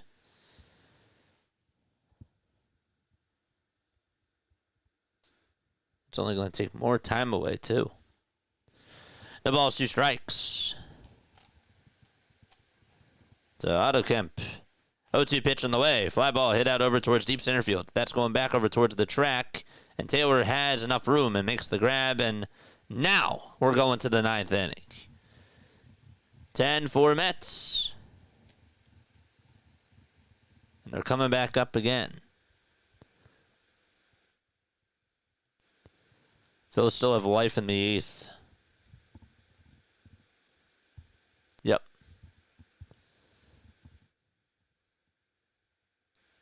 Maybe a review. MLB YouTube channel is glazing Juan Soto so much. I mean, they got to do what they got to do, right? Juan Soto brings in views. Fernando Tatis Jr. brings in views. Kyle Schwarber, home runs, bring in views. So, I get it. John says we only need 7. The Phillies did come back against the Mets in the 9th inning one time. Put up 7 runs. Mets also did that to the Phillies, too. More recently.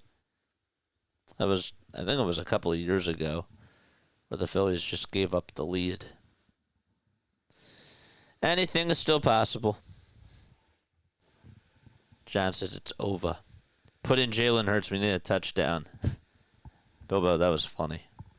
That was funny. I'll give you that. Phillies need a touchdown.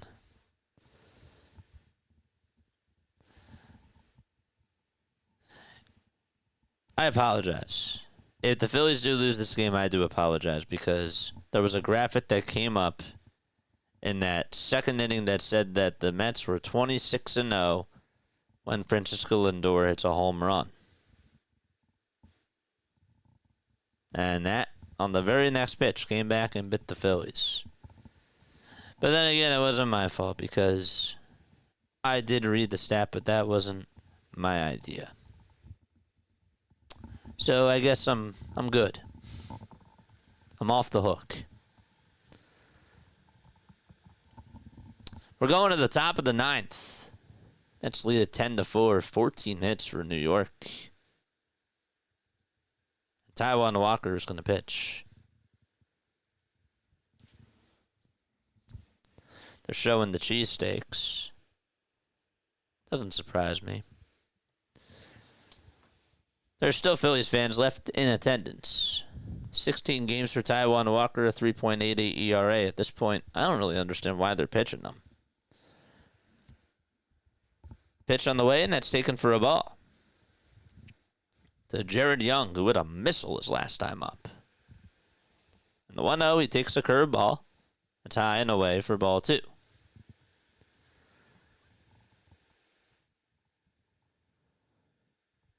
Two balls, no strikes. The pitch. And it's a splitter that misses outside for ball 3.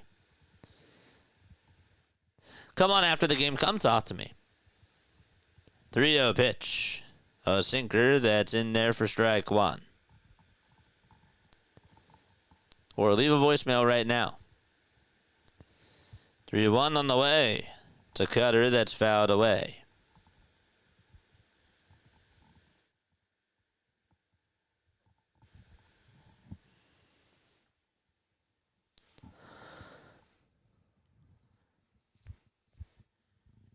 Three balls, 2 strikes. Payoff pitch. Here it comes. It's on the outside corner for a called strike 3. And Walker gets the first out via strikeouts.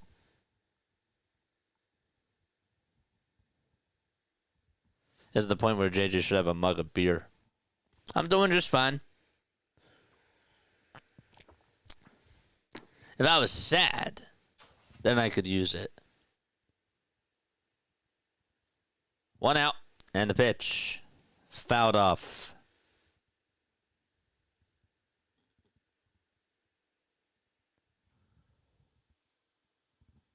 No balls, 1 strike. 1 away, top of the 9th, and the pitch to Alvarez. Fly ball hit out to deep left field. Another home run for the Mets. Francisco Alvarez hits the 7th home run of this game for New York. That's his 3rd of the season, and a fan just threw it back out there on the field. They are teeing off.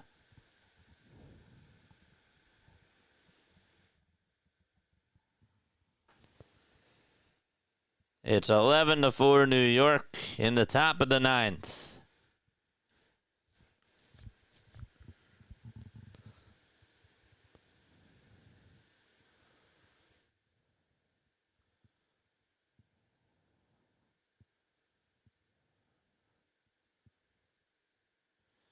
One out, and the pitch.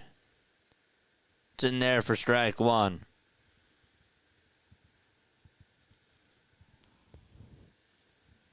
The ball is 1 strike.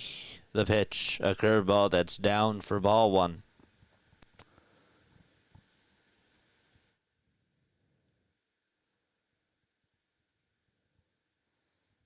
One pitch. Swing and a miss to Brett Beatty. Beatty batting .210. He's 0 for 3 tonight with a walk and a run scored.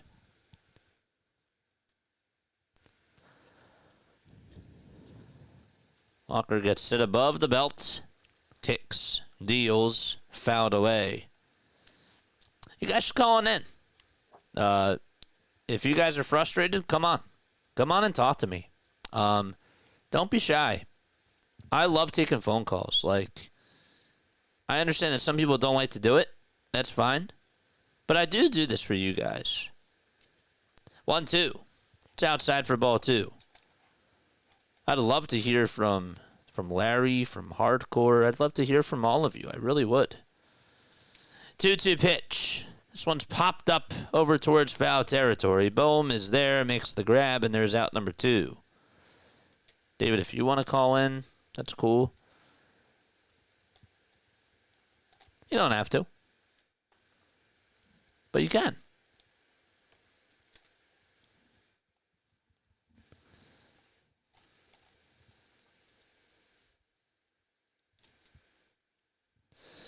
Two outs, top of the 9th.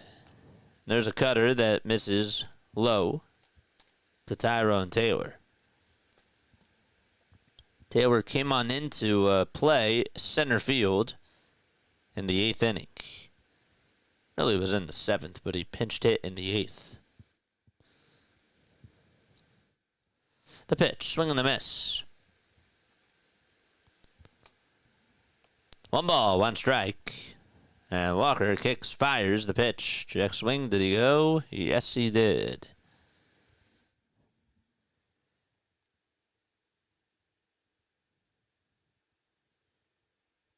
One, 2 on the way. Popped up.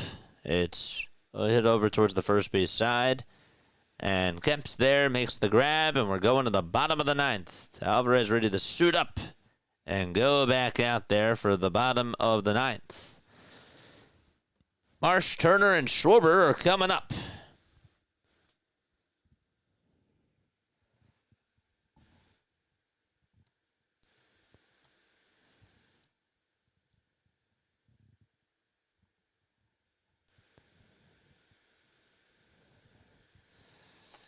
Phillies are down by 7. And Marsh, Turner, and Schwarber are coming up. Chris Davinsky's going to pitch. Former Houston Astro.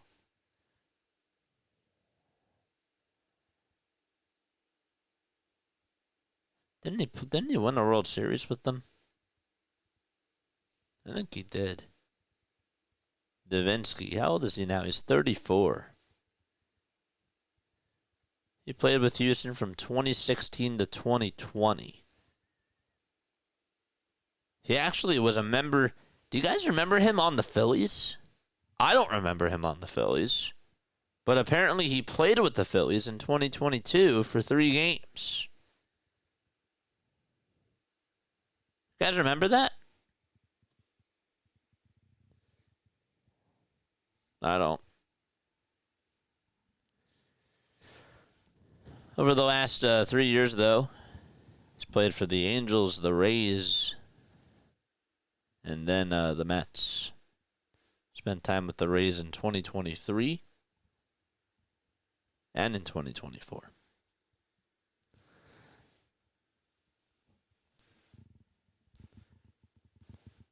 The Rockies, they trail 5-3 against the Snakes in the bottom of the 5th. The Dodgers are up to bat in the bottom of the 2nd against the Washington Nationals. And the Halos lead at 6-0 against Houston. That game is going to the 4th. The Phillies will actually take on Houston after this series is done.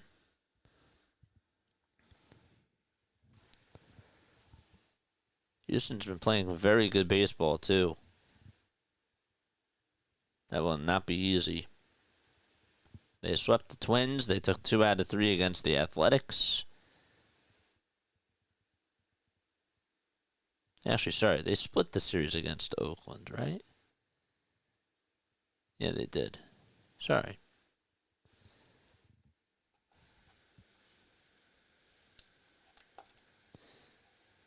You'll hear my thoughts, John.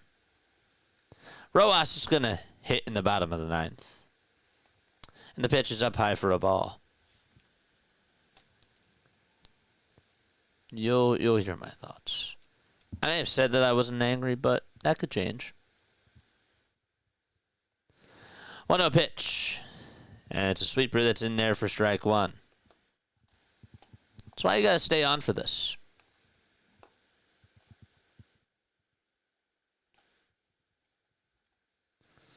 1 ball, 1 strike. The windup and the pitch from Davinsky is down in the way. Rojas, 24 years old. 2-1 to Rojas. Fouls it back towards the screen. Phillies will wrap up the series tomorrow night. Luzardo will be on the hill. The guy that he's facing, it'll be David Peterson. 2 balls, 2 strikes to Yohan Rojas. And the 2-2 pitch. He grounds a foul over towards the third base side. Davinsky, this is his 10th season. He has pitched in 305 games. Has a career record of 27-22. 2-2 to Rojas. There's a fly ball hit out over towards center field. On the run is Taylor as he looks over his shoulder and makes the grab just before the track. That was a nice catch. Made a very good effort over there. Don't know if McNeil would have caught that or not.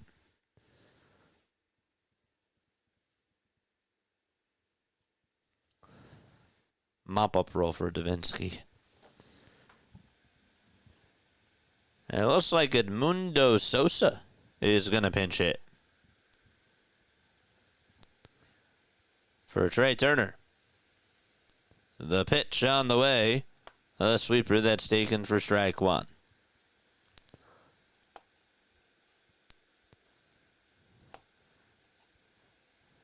Nothing in 1 is the count. 0-1 pitch to Sosa. And he will fly this one out over towards right field. Taylor calls off Soto and makes the catch. Now that's how it's done. So 2 up, 2 down, and the Phillies are down to their final outs. It's all up to Buddy Kennedy.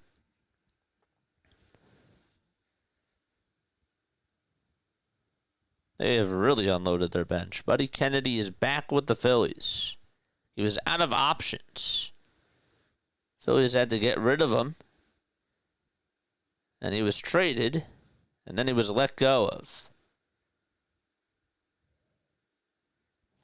The pitch. It's taken for a strike.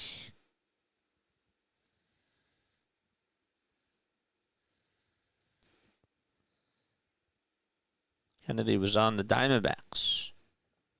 0-1. And that is inside. They try to see if he went around. He did not.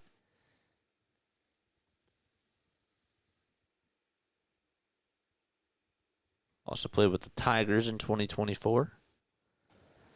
1-1 pitch. It's in there for strike 2. And the Phillies are down to their final strike.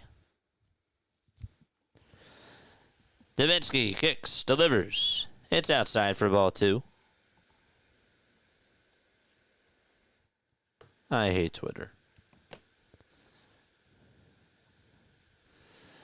2 balls, 2 strikes, and the 2-2 pitch on the way. Check swing. He went around, and that's it. That's the ball game. The New York Mets able to respond against the Phillies, and they absolutely obliterated them tonight, 11-4.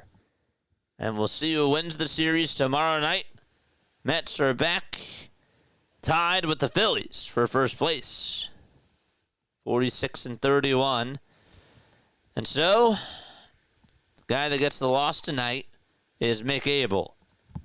And we will break it all down. That's the first loss for Mick Abel in his career as a Philly, and Griffin Canning now is 7-3 as he gets the win for the Mets.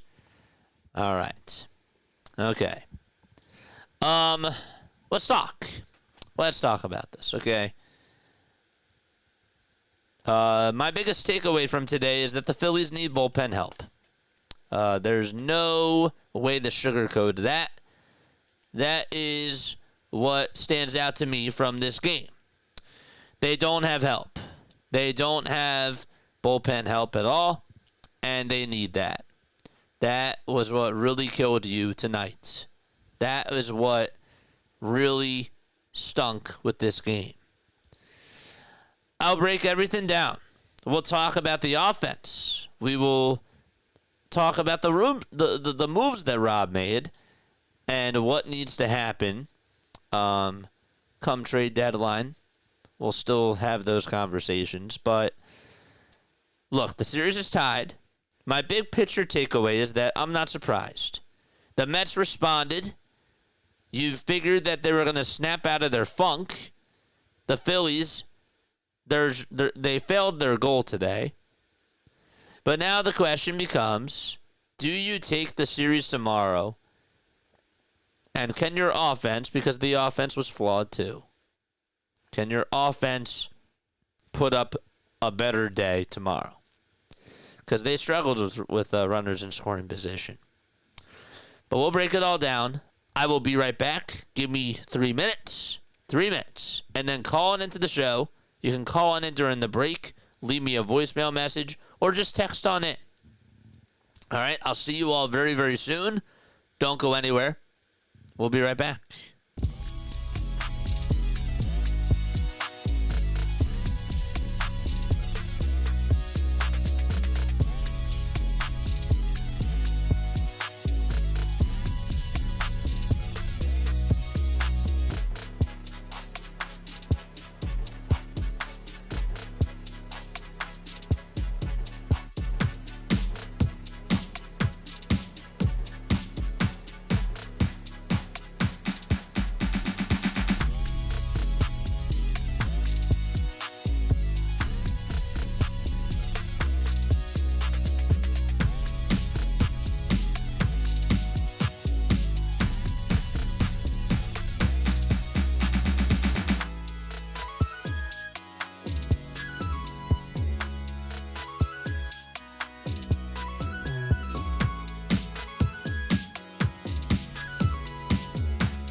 graduated from Rowan University in the spring of 2022 with a sports communication and media degree. I got to actually call minor league baseball and G League basketball games while I was in school. And then I graduated, and as soon as I graduated, I went to NFL Films in Mount Laurel, New Jersey. And as much as I loved that experience, I miss putting on the headsets. I decided, you know what, talk is cheap. I have a laptop that's in my house, and so 21 months later, here we are, still on YouTube, calling games and building an incredible, loving community on here with the people that I call my Philly freaks with a capital P and a capital H. We go live for every single Phillies, Sixers, and Eagles game, and we do it like old school radio play-by-play style. I'm Jason Joseph, and this is Play-by-Play with JJ. I showed a swung on, barreled out to right field. Bye-bye baseball. That baby is long gone. I'm going to throw you a couple stats tonight. 10 for 18. That's what the top 4 hitters of the New York Mets did against your ball club tonight. 5 of those hits were homers. You're telling me that Lindor, Nimmo, and Soto, and Alonso were able to do that much damage against you guys? It was really the first 3 hitters, really. So 10 of their hits, 10 of their 15 hits, because they had 5 other hits besides from those 4 guys, but 10 of those hits were from those guys. It's crazy. It's absolutely wild. Should I be mad? You can say that maybe. I don't know, but what I do know is this. Okay, the Mets had a strategy today.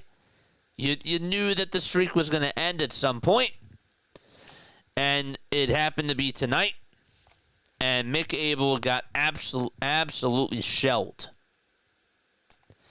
And their strategy was get to Mick Abel and bring on the bullpen.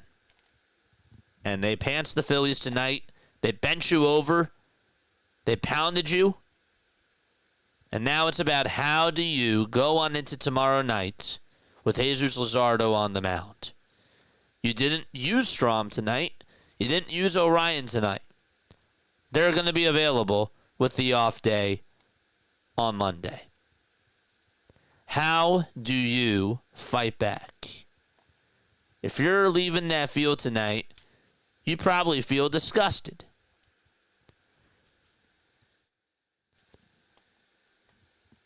My takeaway from tonight is A, Mick Abel did not have a good outing, and B, this bullpen needs help. These were the pitchers that you used. Joe Ross, Tanner Banks, Jordan Romano, Michael Mercado, and Taijuan Walker.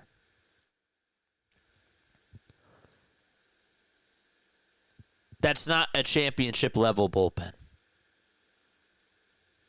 It's not. Joe Ross has been very disappointing this year. And he started off fine. But gave up those 3 runs, and that really hurts you come that 6th inning. That Lindor double that was allowed by Tanner Banks, that was the most bizarre double I've ever seen. Even the camera operators thought that thing was going to go foul, and it was out of the picture. Crazy. Michael Mercado, Tanner Banks,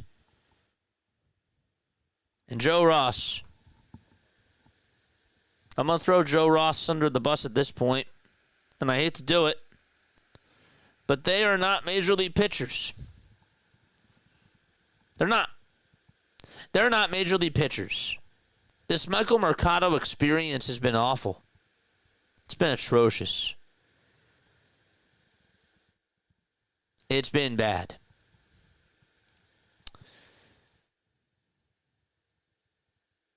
I do have positives. I do have things that I do want to get to. And we will break it all down. But before we do that, hit the thumbs up button, subscribe to the channel, and turn on the notification bell icon too. And that way you will know when we do go live. Okay? This one hurts. It stings.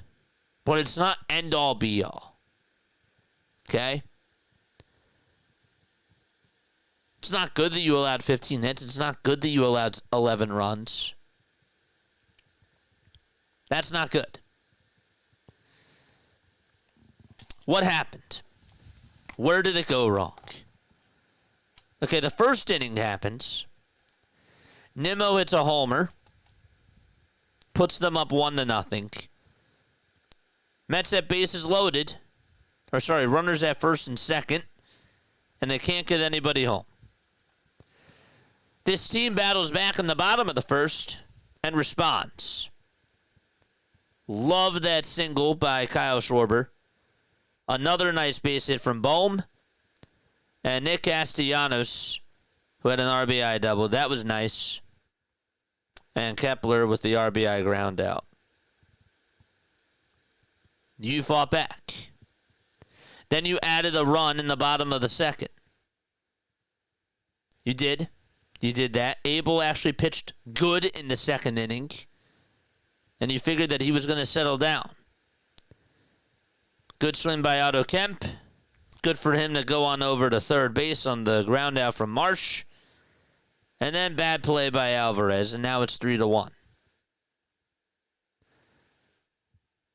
This is what hurts you. Boom, boom, boom. Lindor, Nimmo, and Soto. And let's be real, Brandon Nimmo's home run was awkward. Like, this was a very weird game. The Mets, in some ways, got a little bit lucky. Not telling you that they won because of luck, but they did get some lucky swings. And usually I don't say that a home run is lucky, but the way that pitch looked, like the way that Nimmo fought that thing off, I actually didn't even know if it was going to leave the yard. And it left the yard. And Juan Soto, that was just, that swing that he had, that was just a professional at-bat. That was, I think that for Mick Abel, this was his welcome to the big leagues moment. Just allowing those 3 homers. This sounds simple to me. This sounds silly to me. But here's where I give Abel credit.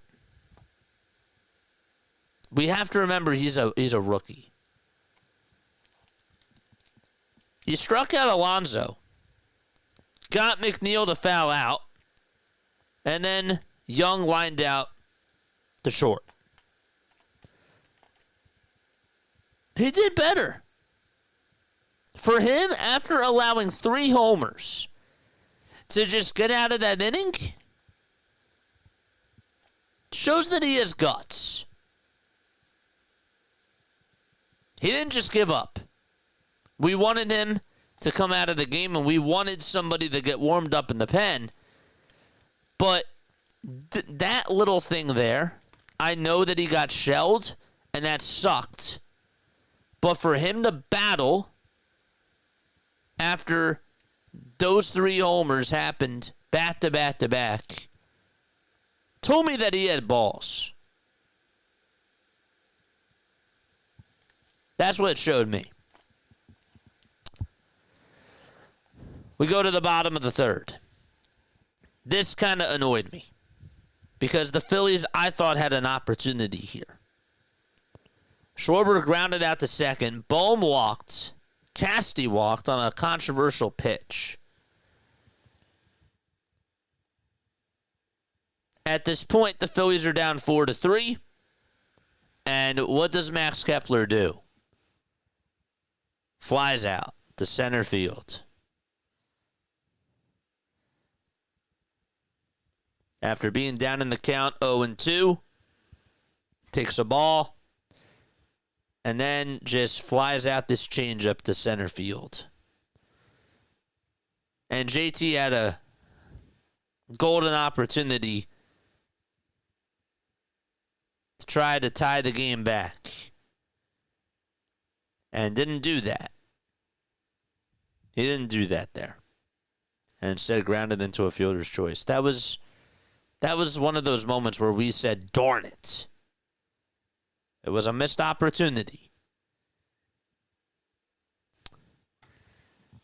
So after the third inning occurs, I'm scratching my head because Abel did get out of that inning, out of the third inning, and I'm thinking to myself, why is he not back out there for the fourth? Have him go just one more inning. He has 73 pitches. Yes, he just gave up those 3 homers, but again, he battled. And he went out there like a champ and got those last 3 outs of that third inning. I thought that was a bad move. Now Joe Ross comes on in and gets himself a 1-2-3 inning in the fourth. Phillies then strike out all 3 times in the bottom of the fourth. Then we go to the fifth. Soto comes back up, and it's another home run. That was a heck of a swing. Not a good pitch, though. Right down the middle. It was a curveball. That was a heck of an at-bat, though, in that inning for Soto because the count was 3-1. He fouled off a sinker at the time. It was actually 3-2, sorry. And then he stays patient and doesn't look for a fastball. He was looking for the curve, and he just belted it out to right. Bottom of the fifth occurs. Fly ball hit out over the center field, and McNeil dropped the ball. Tough play because, again, he doesn't play center field every day. But that was not good. Phillies had to take advantage there. They did. Schwarber almost homered. Was just a couple of inches from being fair. It was just foul. He homers there. That changes the complexity of this game. Bohm, though, gets the RBI single. And it's a 1-run deficit. Nothing Casty could do. Nothing Kepler could do. They come up empty. So then we go to the 6th inning. Ross is still pitching for the Phillies. 2 runners are on, and there's 2 outs. Young grounded out. Alvarez got on with an infield single. That wasn't a bad pitch. Stott actually made a very good play, but then he just bobbled the ball on the dive after he got up. That was on him. Then Mauricio got on with a single. And that was after Beatty struck out. You go with Tanner Banks in the top of the 6th inning with Lindor coming on up. You can't walk Lindor. Can't have him face Nimmo. But personally, I didn't think Banks was the best option there at all. I thought that you were better off leaving in Joe Ross to get the final out of that inning. You can let me know what you guys think down below. And then after being down in the count 0-2, Lindor hits this awkward double this absolutely bizarre double out to right field. And gives them a 7-4 lead, and from there it was GG.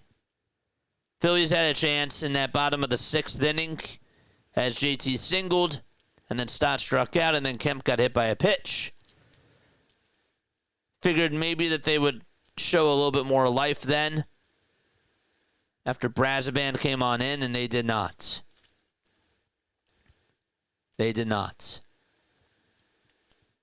Schwarber then singled in the bottom of the 7th, and then Bohm grounded into a double play. I can't really trash out Bohm today because Bohm has been your best hitter over the last week. But that was a shame. Would have liked to try to see him come through there. Didn't do that. A rally killer. Still 7-4. And your next choice is to go to Michael Mercado. You're waving the white flag in the 8th inning, Rob. Why? You'd rather save Orion and Strom for tomorrow? I just don't like giving away games.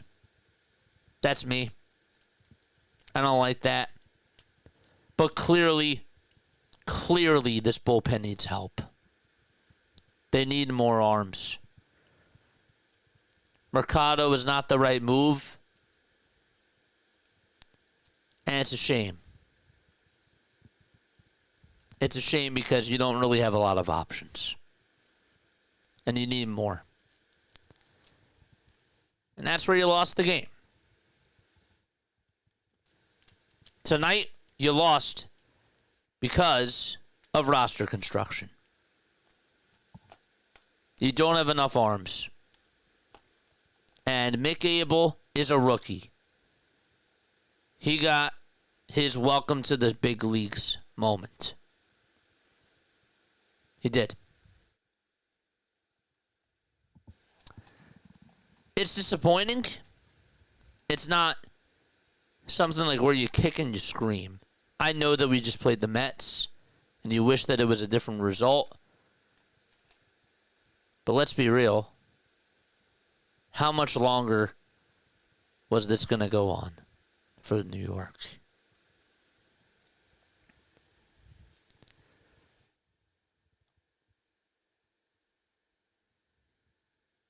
That's really where I stand. Your bullpen's a problem. You had opportunities with your offense, even though your offense wasn't the biggest problem today, and they showed fight, which I do take away as a positive. Now, you have to rely on Luzardo to go out there tomorrow and give you 6 to 7 good innings. And your offense still needs to be good. Your offense needs to. I mean this. They have to hit David Peterson. And Peterson has been pitching okay. You could say that he's their best pitcher right now. He has a 2.3 ERA in the month of June. Phillies did get 2 earned runs off of him his last time out there, but the Phillies let him off the hook. He has not given up more than 3 runs in a game at all this year. Last time he did that? Good question. Against the Phillies on September 20th of last year.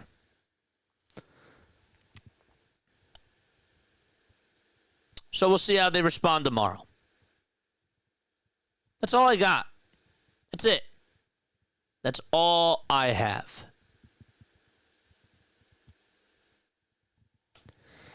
Calling into the show, 610-314-0844. We will be playing some voice messages too on the hotline. All right? Again, let me know what you guys think. Here we go. We have our first caller, a guy His name is Phil. What does Phil have to say? Let's see.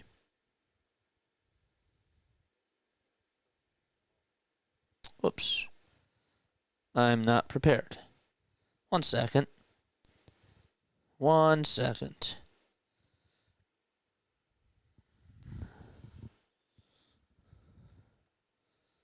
Okay. Now let's see if it plays. Hey, Jason, it's Phil G. from Ohio. I'm just wondering what you think about giving up 7 home runs and not one batter just had to move their feet. They dig in like there's nothing going on.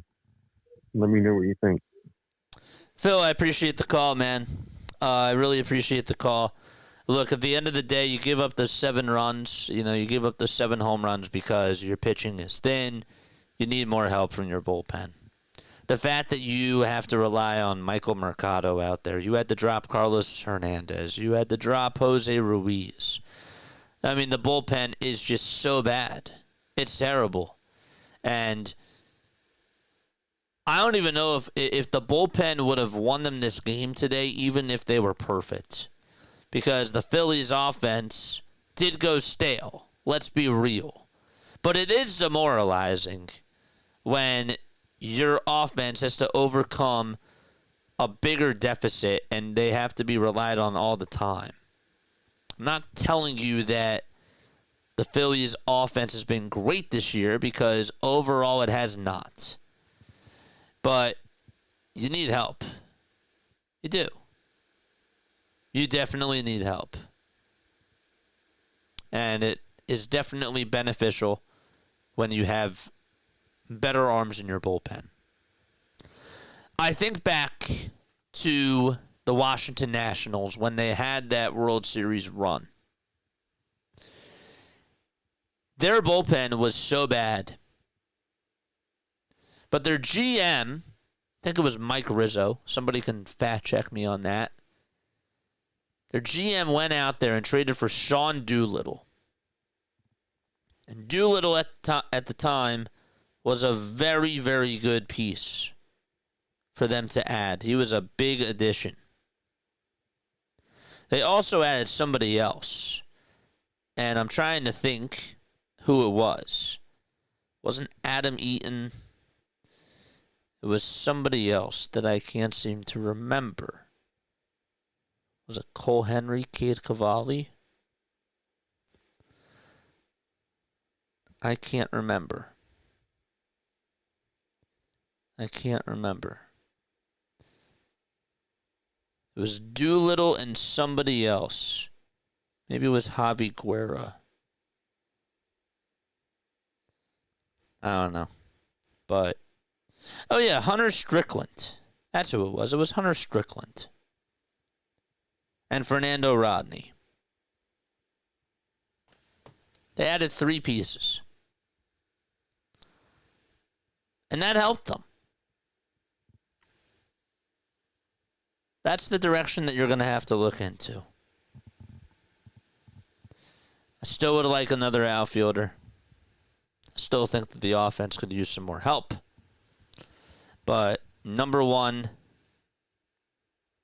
and this might be reactionary, but after this game,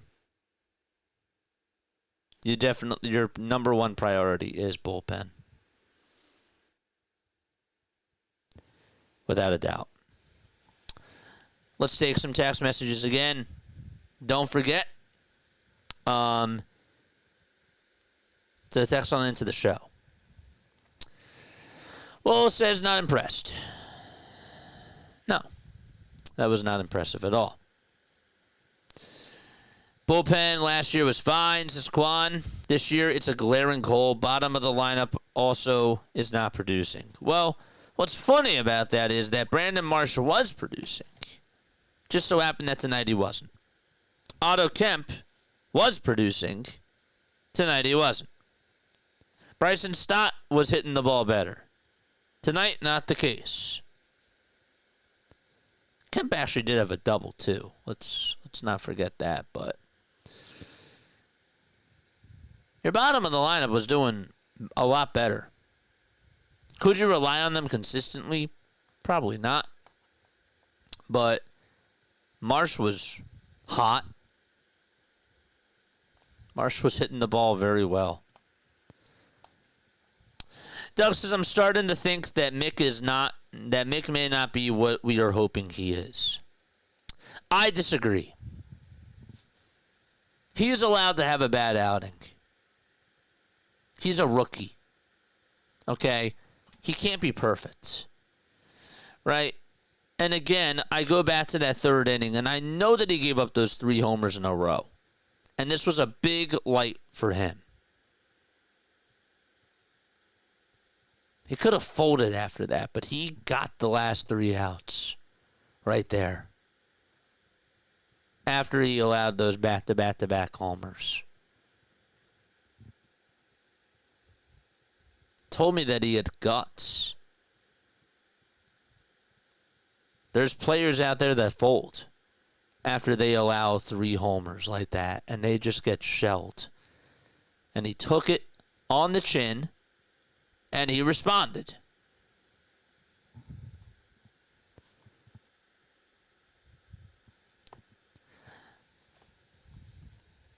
Kawhi Leonard has a bad game in the NBA Finals on the San Antonio Spurs. That's a little bit egregious.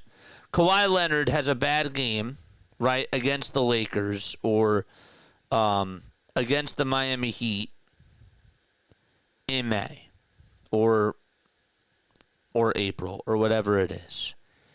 Okay, he has a bad game, but he was doing fine a couple of games in a row. He's allowed to make mistakes. He's a rookie at the time when he was on that San Antonio Spurs team in 2012, 2013. He's a baby. He's a baby.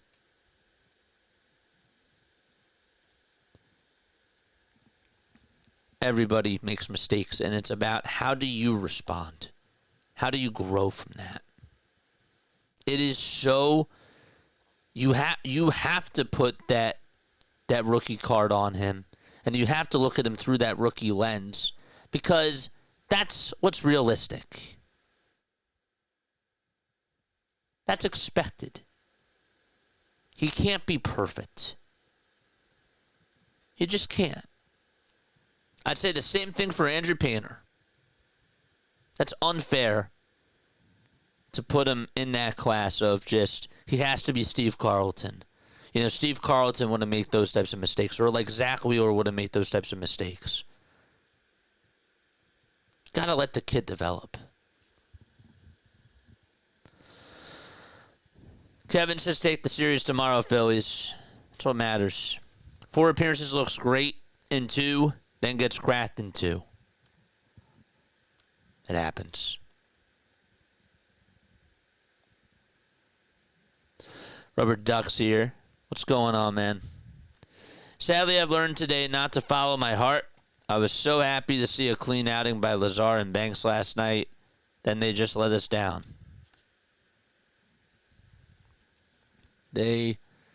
What have we said? Or what have we talked about throughout this whole entire season? They need more pieces. The only 3 major league pitchers that you have in this bullpen, really 4, if I'm being nice, Taijuan Walker, Orion Kerkering, Matt Strahm, and Jordan Romano. And Romano is a 6th inning guy. Strahm is a 7th, 8th inning guy. And Orion is a 7th, 8th inning guy too. Who's your 9th inning guy?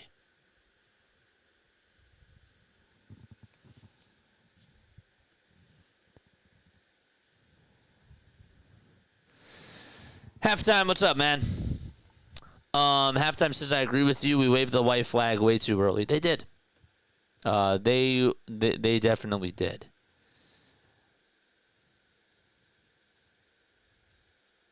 You need more help, though. It's clear.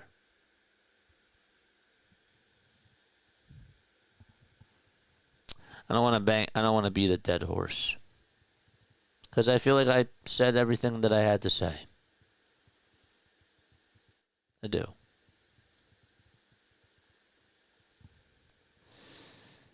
Hey, halftime, we were just upset with the Phillies just getting whacked by the Mets. Honestly, I'm not really that upset. This one stings a little bit, but after a big game last night, I expected this. I did. I'm not shocked by this. I'll put it to you that way. I'm not shocked.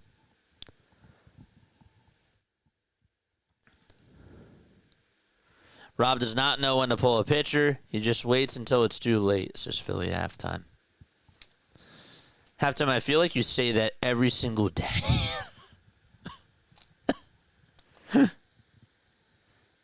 I feel like every time you come on here, that's like the first thing that you say. And I'm not mocking you.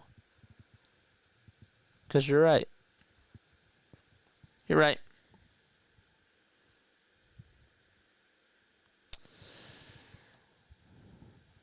What a kick in the nuts. Peace out, JJ. Take care, everyone, says Randy. Randy, thank you so much for being on here. We'll get him back tomorrow. We got to take the series tomorrow. And I think we will. For once, I'll be optimistic. I don't think that this is going to sit well with them. This team was due for a loss. They were. And the Mets were due for a win. Unacceptable, but ultimately at the end of the day, the Mets are a good team. You knew that they were going to bounce out of that losing streak, and they did. Did you really expect that their losing streak was going to go for 15, 16 games in a row? No. But yeah. You need more help. Marsh put runners in scoring position. We just did not get hits. Mick didn't fold, and he will learn from tonight. Mick is a good one. Mick also had some big bats to throw to tonight. Yeah, that's what I'm saying. That's what I'm saying is that we can't just expect him to be Christopher Sanchez or Ranger Suarez. Like, those guys are well ahead in their careers where they're veterans. This guy's a baby. And he was doing fine. He didn't have the best outing against Chicago. I know that that's a team that's over 500. This is now 2 teams over 500 where he did not do well. That's fair. But that is also a part of the journey, correct? It's a part of the journey.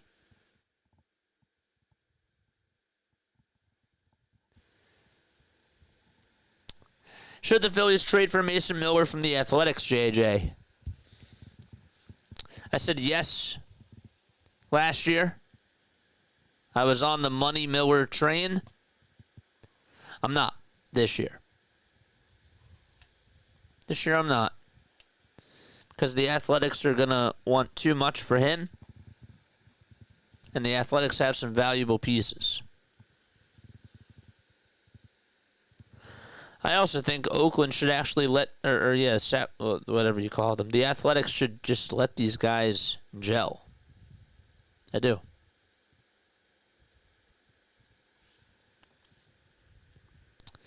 Suarez and Sanchez also took years to just get going. Abel will figure things out.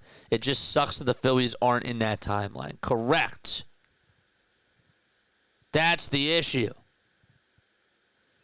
That is what you said it the best.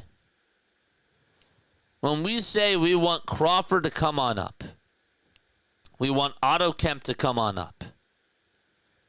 Okay, I agree. I do. I agree that they should come up. But there's a payoff to that. Because you say, come up Crawford. You say, come up Otto Kemp. You tell these guys to come on up, and they're going to hit a wall. Because they haven't seen professional baseball. That's an unfair. That's putting them in a bad position. That's putting them in a position to fail. When you grade them based off of major leaguers and forget about the journey. Now, that being said, that doesn't mean that they shouldn't be called up, because they should. Because they should be getting that experience now. And also, we saw with Otto Kemp that he was one of those people that actually gave the Phillies a little bit of life. Correct? So, youth does help.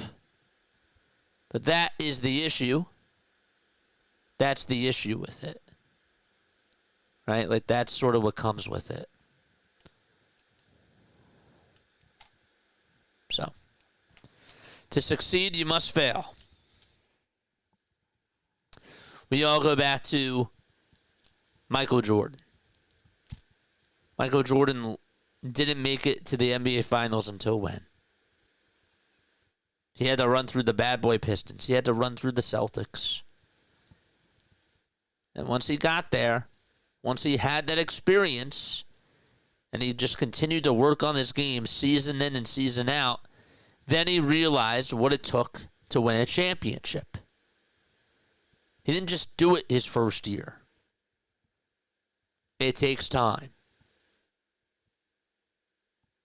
Now, Joe Burrow, rookie season, gets to the Super Bowl, and he hasn't been back since.